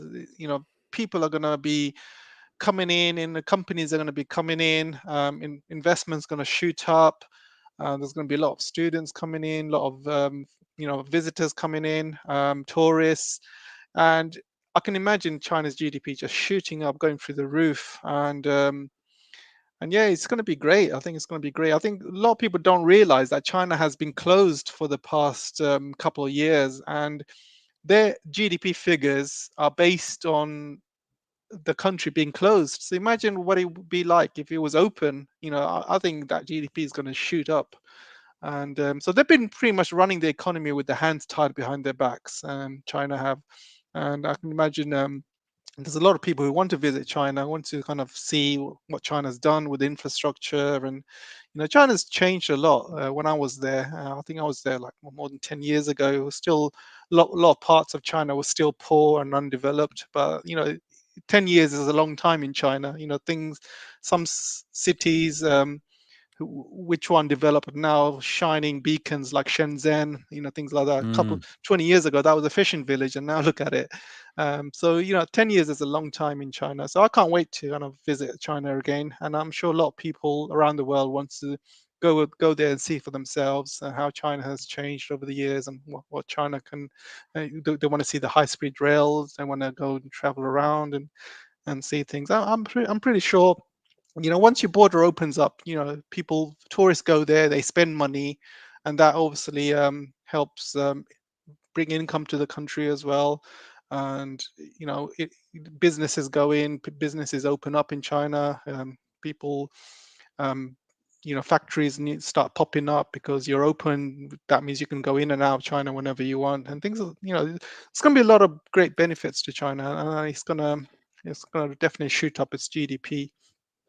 I don't know if you guys heard yesterday that Rumble was subpoenaed by the French government to pull off RT and a few other news agencies off the platform in France. And Rumble just said, screw it. We'll actually pull out of our platform out of France. And you're at it. Get ready for a court case. I mean, who do these people think they are? They think, okay, yeah, let's try to shut down let's try to shut down RT. Let's try to shut down this. I mean, people it's modern day book burning. I mean, it's not going to happen, guys. Not going to happen. Yeah, exactly. I mean, they call themselves a democracy, but what the hell are they doing? I mean, this is worse than any dictatorships. I mean, this is completely stamping down on free speech and ability to speak two sides of a story. This is how the government want to control the people. They do not want them to know the truth. But Alex, I wanted to talk about the hyperinflation stuff, because I think we got that in our title. So obviously we need to kind of talk about that.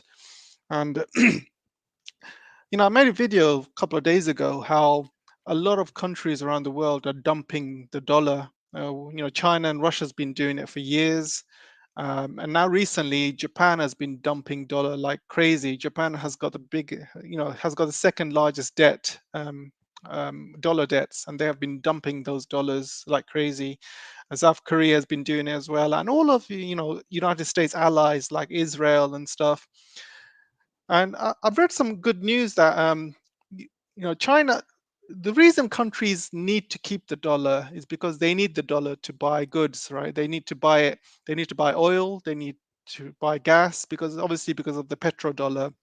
If they buy it from Saudi Arabia, they got to buy it in dollars. So you got to be able to keep that much dollars in your bank account. Otherwise, you're not going to be able to buy oil and gas.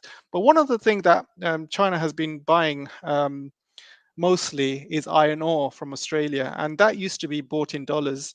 And China buys a huge amount of iron ore from Australia, huge amount, because you've seen the amount of development goes on in China. They're building high-speed rails, they're building ships, they're building, new skyscrapers almost like weekly.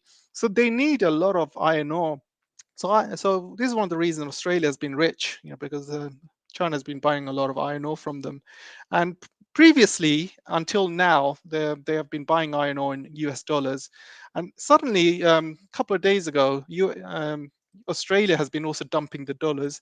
And now they have agreed to sell iron ore in Chinese yuan, which is a great news for China and great news for the world, which means a couple of things. Number one, China does not need to hold as much dollars anymore because they are buying a lot of gas and oil from Russia, from Iran, and now iron ore, they can buy it in yuan as well. They don't have to buy that in dollars.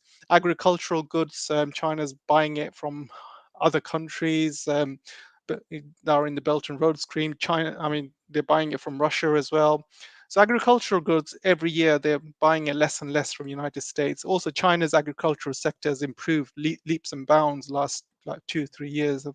They've gone up mainly because of the southern to northern water diversion scheme. So what this scheme has done is added a lot more farm fields, ability for farmers to have access to water for their farms. So that's brought up a lot of benefits to China of the past maybe 5 years. And so they need less agricultural goods. This means that they do not have to hold as much dollars like they did before. And so China's dumping the dollars, and all the rest of the world is dumping the dollars, and mainly because they want to save their own currency. The dollar is now becoming too strong and is destroying every country's own currency. The yen is pretty much near collapse. UK's pound is near collapse. The EU is near collapse as well. So they have no choice but to dump the dollar, and the whole world is doing that. And where do you think, Alex, all of this dollar will go back to? Where do you think it's going to end up? It's going to end up in the U.S. economy. It's going to end up it's going to end up in the U.S. shores, and this is what's going to cause hyperinflation, and it's going to happen in the next few months. And if all of these countries start continuing to dump in the dollar, it's going to make things worse. And you're talking about interest rate hikes.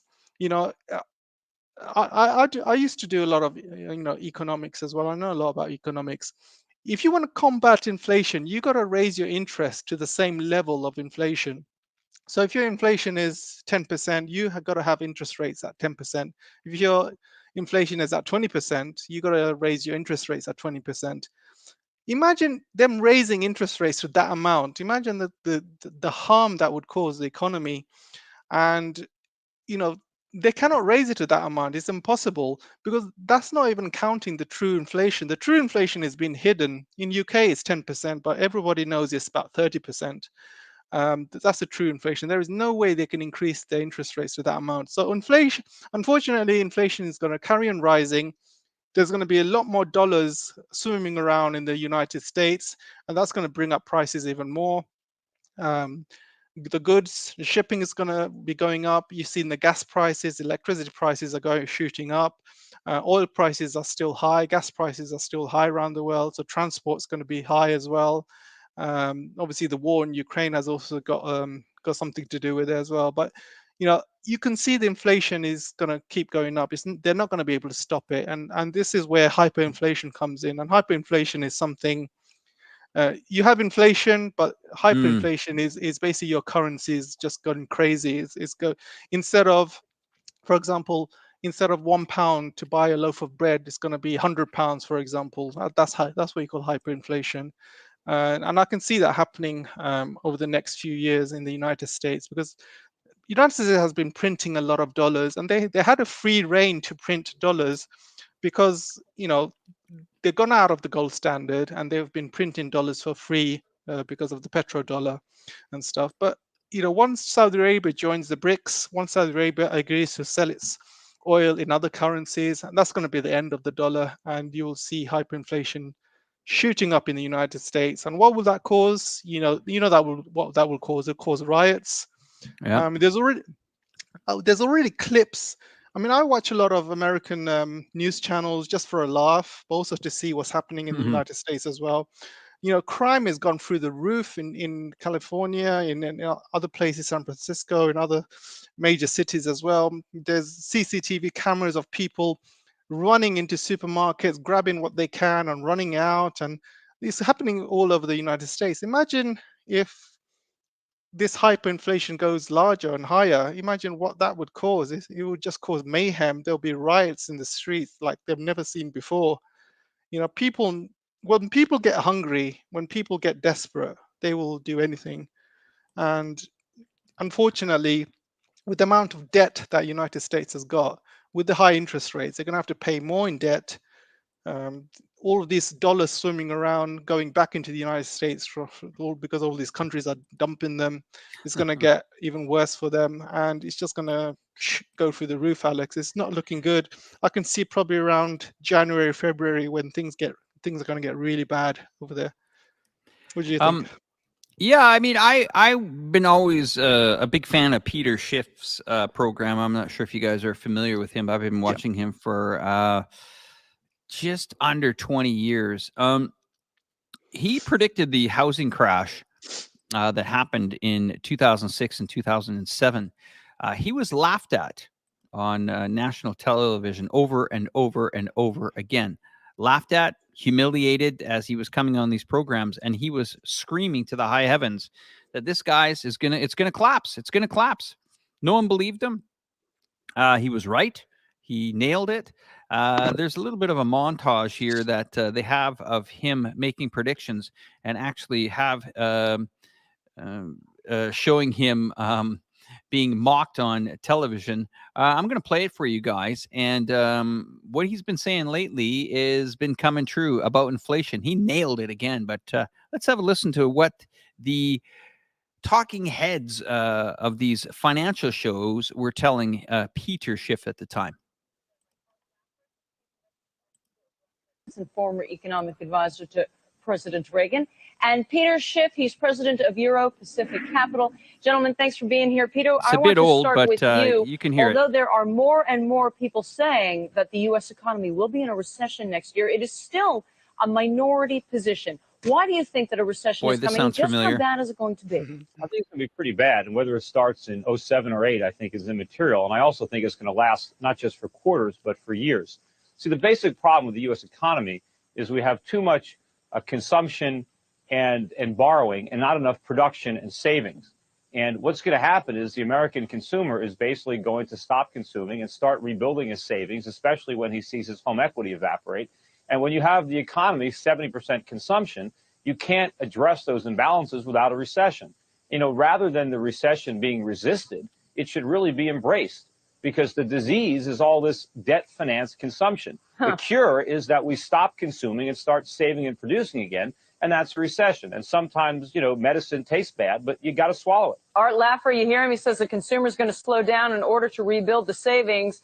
And you know that 2/3 of the American economy is driven by the consumer. Do you believe that? No, I don't believe any of it whatsoever, Michelle. Excuse me. But, you know, what he's saying is that savings is way down in this country, but wealth has risen dramatically.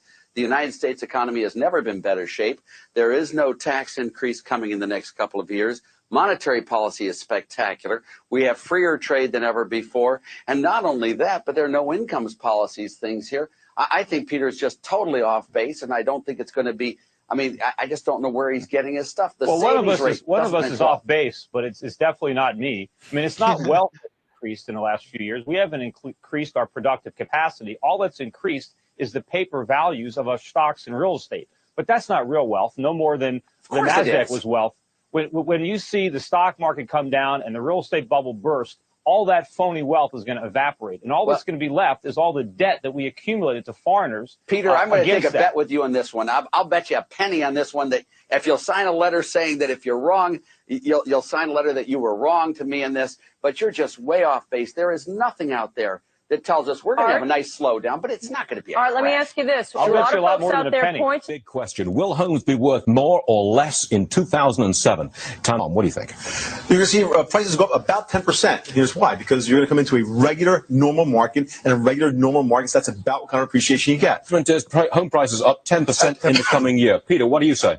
Well, today's home prices are completely unsustainable. They were bid up to these artificial heights by a combination of temporarily low adjustable rate mortgage payments, by a complete, absence of any lending standards and by speculative buying. And what's going to happen in 2007 is a lot of these artificially low ARM payments are going to be reset upward.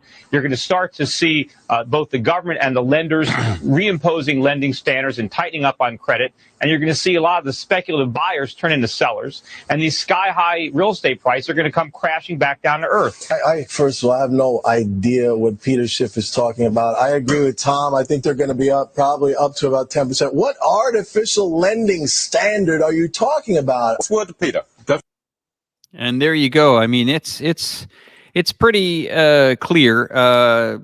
Peter knows his stuff, and in fact, that somebody actually mentioned in the comments about this that I wanted to bring up on the program, that they actually did an investigation. The Department of Justice and many other tax authorities tried to once again alleged that Peter committed fraud, conspiracy charges. And mostly everything was dropped. But what it did is it destroyed his bank's reputation and his bank. And basically, the bank, to my understanding, had to close. And this was orchestrated. Peter has been a very, and here we go here, ad hoc put it there. They attacked Schiff and seized his bank. In fact, they pretty much ran him out of town. They don't want to hear the truth. They don't want to hear anything bad. I can't believe that people can look at the financial markets. We're looking at it pre-trading today at a 37.32 S&P handle. That is not good news. When you take 20% out of the financial market, we are talking a lot of money.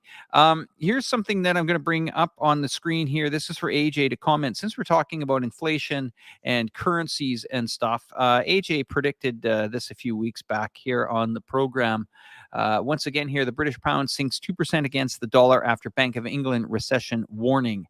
Are we surprised? Exactly. Pound has been continuously falling since I've made my prediction, and you're welcome to go to Google and see the pound falling against the dollar since then. It's going to continue to fall even more, unfortunately, Alex. There's not going to be an end point. I think it's just going to continue to fall. Britain is done as a financial institute. The pound is done. It's all based on debt. The debt to GDP ratio is gone over 100%, which means the amount of money that UK makes all goes out basically on paying off the debt. So you can't use that money for normal services like NHS and things like that. So they have to borrow more money to pay these things off, and it's just a cycle. And there's going to come a time when it's all going to come crashing down, and the time looks like it's going to be happening now. So, there's something I want to bring on this program. The viewers are keeping me sharp today, that's for sure. Where is the guy's name here? Zoran. I said Peter Schiff. I don't think Peter has made this prediction that BTC is going to zero in any time frame. If you have, please send me that story because I would like to see where Peter Schiff said it was going to zero. Let's say, did he say by 2022 or did he say eventually going to zero?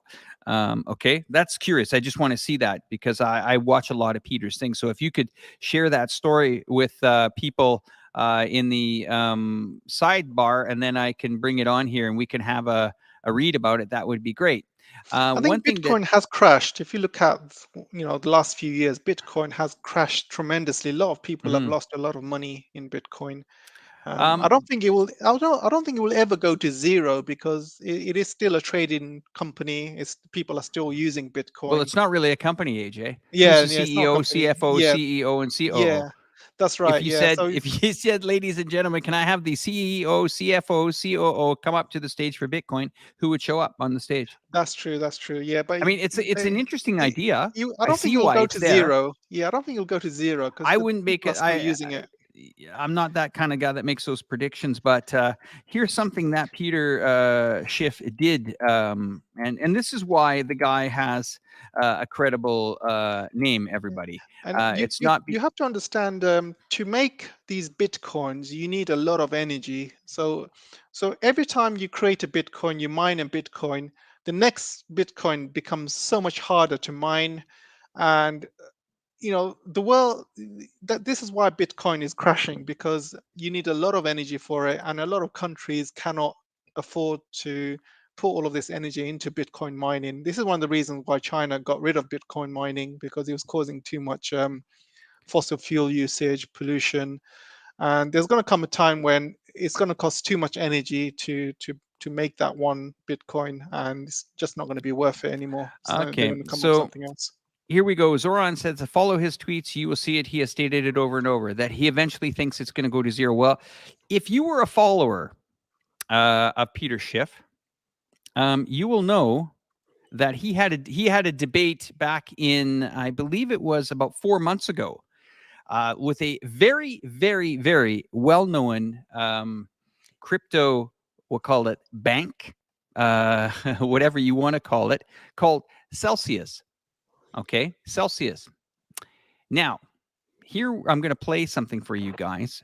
And this happened. Yes, Peter Schiff had a nice debate with the, I believe he was, the guy's name was Mashinsky's. Okay, anyway, you guys can listen to it, and then I'll tell you how the story, well, yeah, I think I'll bring it up here on the screen so you guys can watch it. Okay, it's interesting. I think it's important that we watch this kind of stuff because you guys will see what I mean. A lot of sharks out there. Okay, here we go. Let's get this going, and can't wait till we get some help with these programs. But okay, during the November 2021 debate with Celsius founder Alex Mashinsky, not only does Mashinsky claim that gold has no value, that Bitcoin is bad form of payment, that there is no difference between the dollar, gold, or Bitcoin, deny that there is a lot of leverage in Bitcoin, while at the same time encouraging the average person to take debt to buy it. But he's basically admits he's running a Ponzi scheme. Well, if you watch the program, you'll see that Peter Schiff. Peter, let me ask you this. You're so convinced that Bitcoin is going to inevitably land up at zero. So what do you think triggers this crash to zero, especially as we point out that more and more people are adopting Bitcoin? What is going to make all of these people change their mind and dump it and lead it to completely crumbling to zero? What's going to happen? Well, I think all that has to happen is it really loses its momentum. I think maybe some of the institutional players, there's not that many that have come in, but some have come in to the extent that they decide to get out, that, the trade isn't working out for them. I mean, look, Bitcoin got up to 60,000 back, I think it was in April of this year. And basically that's where it is right now. I mean, it hasn't really made any additional. It made a new all-time high. Oh, yeah, but it sold off. I mean, right now we're about 60,000. We're a little bit below where we were. As do most assets. Hit a new all-time high, dropped. Balances potentially hit another one. Are you moderating this, or are you just here to tout Bitcoin too? Is that your main goal of Bitcoin? I'm here to play both sides. I'm making a point here. You don't need to argue with me. My point is highlighting the price facts, Peter. Yeah, go ahead and make I know point. that. I know that. But let me finish making my point. You're the moderator. Go ahead. All right? I know, and I will continue to do so. But yes, finish your I know, point. but I can make my own case, no problem. I don't need help. You're clearly biased, and I get that. You're part of the shills out there that are trying to get people to buy Bitcoin. You probably have a bunch of Bitcoin advertisers. And my point is, we've had an unprecedented amount of money spent advertising Bitcoin. I mean, every time I turn on financial television, all I see, one commercial after another, highly produced, very slick Madison Avenue campaign trying to get people to buy Bitcoin or some other crypto. All of this push, massive amounts of money spent, all kinds of retail people getting sucked in, and the price hasn't gone up. So what that tells me is that there's massive distribution going on. The stronger hands that got in early have been pumping this market up, and they are gradually unloading their digital tokens to the public. They're spending all this money to con people into buying what they want to sell. And yeah, you have some people that have Johnny come lately that have been attracted by the greed, which always happens at tops of every bubble. Some of the people who were negative early on throw in the towel, they capitulate. They need to get in on it because they've missed so much action. And you get some people that come in, and that's happened. But the momentum is going to drop. Bitcoin is going to crack. Maybe once it gets back down below 20,000, you'll have a lot more selling coming in. I think a lot of people have taken out loans against their Bitcoin, which they hadn't been able to do in the past. So you have a leverage bet now among the hodlers. So I'm going to just forward it a little bit and let you listen to Majinski's here. And I'm going to tell you guys why Peter Schiff was so passionate here. This was a while ago when Bitcoin was at 60,000 on the show. It did drop below 20,000 recently. But I just want to let you listen to this guy here for a bit. Again, I'm not talking hypotheticals, right? I mean, again, we have 1.5 million customers. Like you said, they hold over $25 billion worth of digital currencies, mostly Bitcoin. And when I give you facts, these are facts. Did you hear that figure? AJ, did you hear that figure? I don't know. AJ's muted his microphone. I'm going to play this back for you guys. And yeah, I've heard it. I was just listening. Yep. Did you hear the figure? How much did he say? Yeah. I can't remember now, but I did hear the figure. Let's go back. I want you guys to hear this one more time. Against their Bitcoin trades. And as we know, when that happens, it can cause a collapse very, very quickly and very, very suddenly. So what's your answer to that, Alex? Well, again, I'm not talking hypotheticals, right? I mean, again, we have 1.5 million customers. Like you said, they hold over $25 billion. How many customers? 1.5 million. Right. How much do they hold? I didn't hear that bit. Okay, let's do it one more time for everybody. Yeah. Everybody, we can have a listen here. Are a lot of people there that have taken out a lot of leverage against their Bitcoin trades. And as we know, when that happens, it can cause a collapse very, very quickly and very, very suddenly. So what's your answer to that, Alex? Well, again, I'm not talking hypotheticals, right? I mean, again, we have 1.5 million customers. Like you said, they hold over $25 billion worth of. Okay, 1.5 million customers. Yeah, 25 billion. Holding $25 billion, okay? Now, for all those people out there that didn't wait to the end of this, Zoran, this is for you, okay? Because I thought that maybe you would like to maybe explain to our audience about this character that is on the screen there. The wonderful, the amazing guy behind his company that has 1.5 million customers and 25 billion in assets. 4 months after that interview, Celsius creditors and lawyers looking into whether the firm was a Ponzi scheme cannot find the money. It's gone. All of it is gone. 1.5 million clients have been locked out of their accounts. It's done. It's over. And it was predicted by Peter Schiff. The bankrupt crypto lender Celsius is under more scrutiny over fresh allegations of running a Ponzi scheme. 1.5 million people. This is an unregulated market. Okay. It's great if you got in early and great if you're making money on it. But you have to understand that guys like Peter Schiff understand rules and regulations. They are governed by the Security and Exchange Commission that tries to do its part. But this is a crypto market that is unregulated.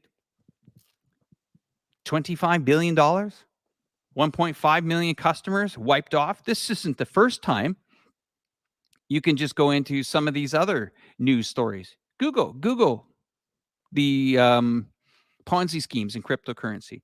This is what irritates me about the crypto market. It's the amount of thieving that has gone on. Sure, I've traded crypto before. I bought and sold cryptocurrency. I think it's interesting. People say, oh, yeah, it's great. You can use it to buy things. I will adopt to cryptocurrency the moment that I can walk out these doors and use it in a store from my phone without much of a price fluctuation. Unfortunately, I've been waiting for that for years to actually use it. Now, the countries that have tried to use it have been failing. Okay. Alex, you got to understand why crypto was invented. It was basically invented for drug pushers and drug users to basically do secure transactions online so they can buy and sell drugs without it being traced. And a lot of, obviously black market stuff, weapons, and that was the reason why crypto was invented, because of the dark side of things. But since then, the government has been clamping down on all of that stuff, and a lot of people have been losing money. For example, the darknet sites who people have put paying to buy drugs. Suddenly, overnight, they would close down and they would steal all of that money. So all of that has been clamping down recently, and I think that's another major problem. And if you cannot They're all use over it, the place, AJ. yeah, the FBI all over Mount the Gox place. is on here. The latest Korean guy that is on the run, Do Kwon, he's $2 billion there. I mean, I don't need to read the latest story. There's thieving going on everywhere, Zoran. Yeah. It's great. Sam Backman-Fried has taken Celsius out of bankruptcy. Nice try. Not happening. It's just not happening, guys. And I think one thing that irritates me the most is these real get rich quick things. I mean, it's not about the idea that I have the problem with. Look at Google and YouTube's latest quarterly results. Did you know they missed on some of their earnings, AJ? Yeah, I haven't. Yeah, and some of it was lower advertising on crypto. Yeah. The advertising's coming to you. Yeah, Zoran, I invite you onto the show when you can tell me that all those 25 billion and 1.5 million customers have been made whole. And what I mean by that is dollar for dollar. I'm not talking giving a new coin to represent a non-intrinsic value to those customers. I can guarantee you now, if you talk about things you understand, not things you don't, you understand. That's great. I challenge you to actually start up a live stream and keep it open to the 1.5 million people and promise them that they're going to get all their money back. And then I will admit, of course, I'm totally wrong here on the program, that if I've made a colossal mistake, that $25 billion has been evaporated from clients' accounts that have been locked out and 1.5 billion people. Yeah, nice try. Not happening. Okay, go ahead, AJ. No, that I completely agree with you, Alex. But I think it is a long conversation to have about crypto, and I'm sure a lot of people have their own inputs they want to put into it, and yeah, I do see that some people have made money from it, and I mean, do have friends that have made money from it, but I've seen a lot more people lose their money. I've seen a lot more people become bankrupt, and a lot more people stealing it, because you got to understand it's unregulated. If you lose your money, that's it. There's no hope of you getting it back. There's nobody out there to help you. Nobody, no authorities, no lawyers going to help you. So it is a big risk. It's a big risk. But once again, it's these things that drive these markets, drive people to try to get higher money on their yields, and then they walk into things like this. Okay, these comments about you don't understand. You know how many times I've heard that? I mean, sorry to toot my horn here, guys, but I've been trading these financial markets for 25 years. I spent 20 years in Monte Carlo, okay, with some of the most sophisticated bankers, individuals, derivative traders, stock traders, you name it, okay? And when most of these guys are telling me, yeah, you could probably make a quick buck on that and move on. Sorry, when they say, but you know what? It's pretty unregulated and a lot of people get hurt. And there's reasons why they use terms rug pulled. Huh? Try pulling a rug on people's savings in any bank, in any country in the world. You're going to jail. I mean, I don't even know why this guy is allowed out of jail. He is, and they've managed to sucker 1.5 million people to be in it. I'm not anti cryptocurrency or anti this or that. I'm anti seeing people get ripped off. And I don't have to say, use too many examples. There's a reason why Peter Schiff was on that program. He predicted to his entire audience that they are going to lose their money. And 1.5 million people just said, guess what? He doesn't know what he's talking about. Really? Whose camp would you much rather be in right now? The camp that listened to Peter and took his money out, or the camp that's still waiting for this company that is burning hundreds of millions of dollars to try get it out of bankruptcy, of depositors' money, to try to make whole? What camp would you much rather be in? And I'm not, like I said, it's not about me being against cryptocurrency or the blockchain or anything like that. I totally understand how these work. I totally understand how some of these are brought to market and trade on an exchange, an unregulated exchange. Okay, I totally get that. I know Coinbase. I've watched Coinbase's quarterly reports for the last 8 quarters. I know what the hell's going on. I know what trading revenue means. I know declining of trading revenue in Bitcoin and what that means. So don't come on here and tell me that I don't know what I'm talking about.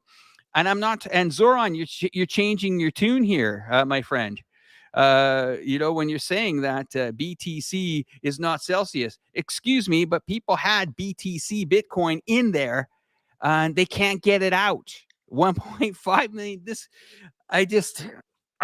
And these comments that I don't know what I'm talking about, that's fine. You know what? Maybe it's okay if I don't know what I'm talking about with Bitcoin, because I don't want to be part of the camp of the 1.5 million that have lost my shirt. Anyway, AJ, let's keep moving. Yeah, I just want to say, I mean, I know you personally, Alex, and you definitely know what you're talking about. And people who do not know Alex, he's a. Did I lose AJ? Anyway, yes. Okay, let's have a look here. Let's have a look here. Just the last comment here. Can you guys still hear? I think I lost AJ. Let's hope his boss didn't walk in and see him live streaming again. Just going to watch the comments here. I don't know if I've lost the stream or where we are here. AJ, you still there? 1 sec. I don't know if AJ is. Yeah, I think we lost AJ, guys. So we're going to come back to him in a moment. But let's just move on here. See you.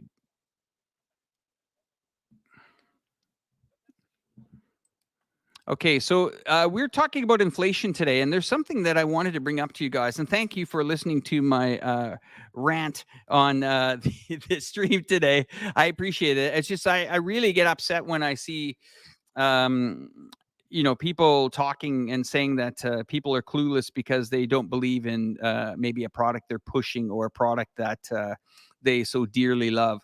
I think when you get into investments, you always have to do your due diligence. I didn't get to Monte Carlo, by not knowing what I've done. I did a lot of research and a lot of investing and trying to really to get to the bottom of how to make money in these markets. The quick, fast way of doing it. Some people get rich quick. That's great for them. They pull their credits off the table and they make money and they move on. But we have to be careful that when we're talking about these things, that many people, and that's great, Zoran, you've been trading for 20 years. Maybe you could give the Celsius guy a little bit of advice, or the 1.5 million people that didn't listen to you that lost $25 billion. Hey, Alex, sorry about that. Hi, thank you for coming back. So when it comes to trading, I think that people that have platforms that are pushing this cryptocurrency, just like Kim Kardashian has been fined recently for doing it, you have a responsibility. If you have a big audience and you are pushing this stuff and you are promoting it, you should follow the rules and regulations of the Security and Exchange Commission, that you should disclose your interests. You should disclose what you are being compensated for pushing these types of products. But normally you can't, because they're unregulated, and they're unregulated for a reason. And what is the fear for the regulation? Well, yes. So what I'm trying to say is you have a responsibility. And just because you are lucky or you manage to, survive, a collapse of another trading exchange or another crypto bank or another coin, that's great. But think about all the victims that this has pulled down or changed. There's a reason why they call it a Ponzi scheme. There's a reason why. And I'm not saying that it's Bitcoin, or anything like that. But it has to do with being responsible. And one thing that really annoys me is watching content creators on YouTube spewing this about coins. I mean, when I first started seeing it come out on the markets, I just said, where's these guys' disclaimer? Of course, these guys are getting paid to push this. Where is it? Bitcoin was everywhere, all over the place. And this is what, here's the problem, is when we are seeing financial markets fall off, yes, there's going to be an elderly couple. You're going to hear the story, guys. You're going to hear a lot of these stories.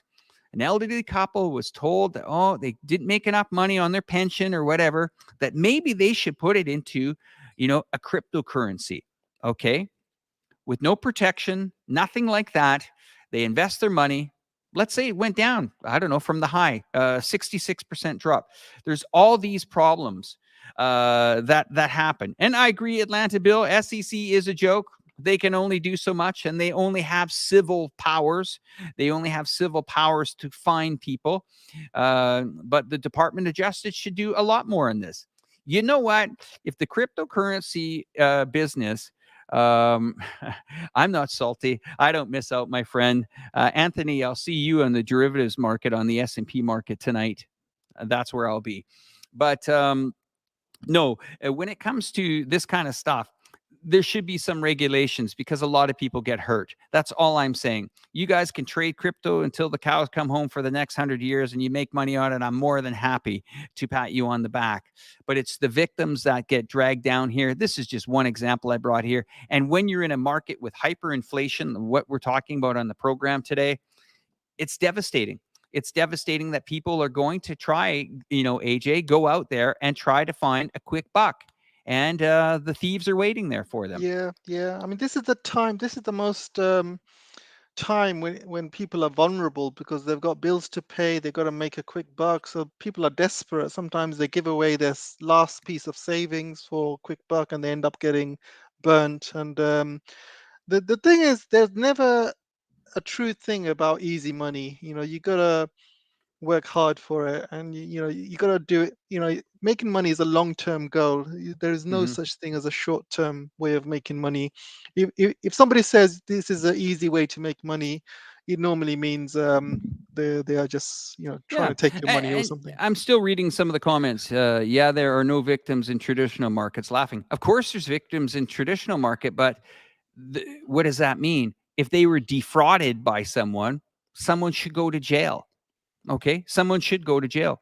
Enron, people lose money on Enron. Yep. Did you see the sentence that Mr. Skilling got from Enron? 25 years in prison. Yeah. Okay. The Department of Justice, I'm not saying that they are perfect, but they try to keep these markets as credible. They try as possible. But yeah, that's not a really way to argue by saying, well, some of the other financial markets are crooks too. No, people get held accountable for it. And it's a pretty, this is what worries me. When we get into these markets, you're going to see more of this stuff come out, and people are going to be screaming for it. Yes, we just had this on the program. Oh, right. All those bankers went to jail in 2008. Nope, not one of them did go to jail. Not one single person went to jail over that. But did it change the banking business to what it is today? You better believe it. The rules and regulations, the stress tests that come into the banking, the fiscal responsibility, new laws like FINRA. Get educated. Look what FINRA is. Check that out. Check what the fiduciary duties of publicly traded companies are. Look at the fines, the penalties, the bank laws that have changed around the world, around the globe. Bank secrecy has changed in the last few years. No one's saying that financial markets are perfect, but the scams are going down much less, and the headlines are taking over about the cowboys that are in the market. That's all I got to say, is I just have a beef against scam artists out there that are ripping people off and getting away with it. Will this Mazinski guy go to jail? I hope so, but maybe he won't. Yeah, anyway, over to you, AJ. No, that's it. I think we've just reached 2.5 hours, so let's cut the conversation. So Is there You anything get else the you last wanted to words. talk about? Last You words? take it away. I think we've talked about the hyperinflation, and we've talked a lot about shares as well. I think that's it, really. I just want to thank all the moderators and everyone that's listening, and everyone that's been asking questions as well. I mean, end of the day, don't be shy, guys. Ask away. I mean, end of the day, we are here to answer your questions. If you want to come on the show, in the future, you're welcome to call us, and we can get you on. There's no problem. We're here to have an open discussion. We appreciate a lot of people who have different views. That's what we're here for, to have an open discussion, to I'm going talk to buy about Bitcoin things. as soon as the show's over. I'm going to buy Bitcoin. I'm going to buy $20,000 in Bitcoin as soon as the show's over, AJ, because I've been told I'm going to eat my words. So yeah, why not? Let's see. Let's see I'm where we staying are a away. week I'm from now. staying away from Bitcoin. I'm just happy with my normal wage slip every end of the month, government pay slip. Even that's coming to an end, but we'll see. We'll see how it goes. But yeah, I just want to thank all the viewers. I just want to thank everyone that's been listening, asking questions, the people that come on every single week listening to us chat away. Really appreciate it, guys. And I want to thank you all. Yeah, keep coming, keep doing what you're doing. Don't forget to like, don't forget to share. I really appreciate the support. Over to you, Alex. Yeah, I think what we'll do is we'll head out with some nice music, and we'll let the audience chat with each other. Guys, it's always good to get into these conversations. Let's get to the bottom of all these world issues that are happening, whether it's a market that is riddled with inflation, whether it's a discussion, an open discussion, a little bit of a rant from me on Bitcoin. Why the hell not? We're here to This is entertain you all good. guys. It's all good. I mean, if everybody notices other live shows, nobody's going to have a discussion like we do. I mean, we are actively answering questions. We are engaging with you guys. If you go onto other major channels and you put your questions out, how often do you think these hosts will answer your questions? None whatsoever. So, we are here. We are engaging with you. Whether you agree with us or not, we are here to talk. So it's all good. Guys, you've been great. We're going to leave the music on so you guys can chat amongst yourselves. And I'm looking forward to you guys giving me some cryptocurrency advice in the comment box. You guys take care. From AJ and I, we'll see you guys soon, okay?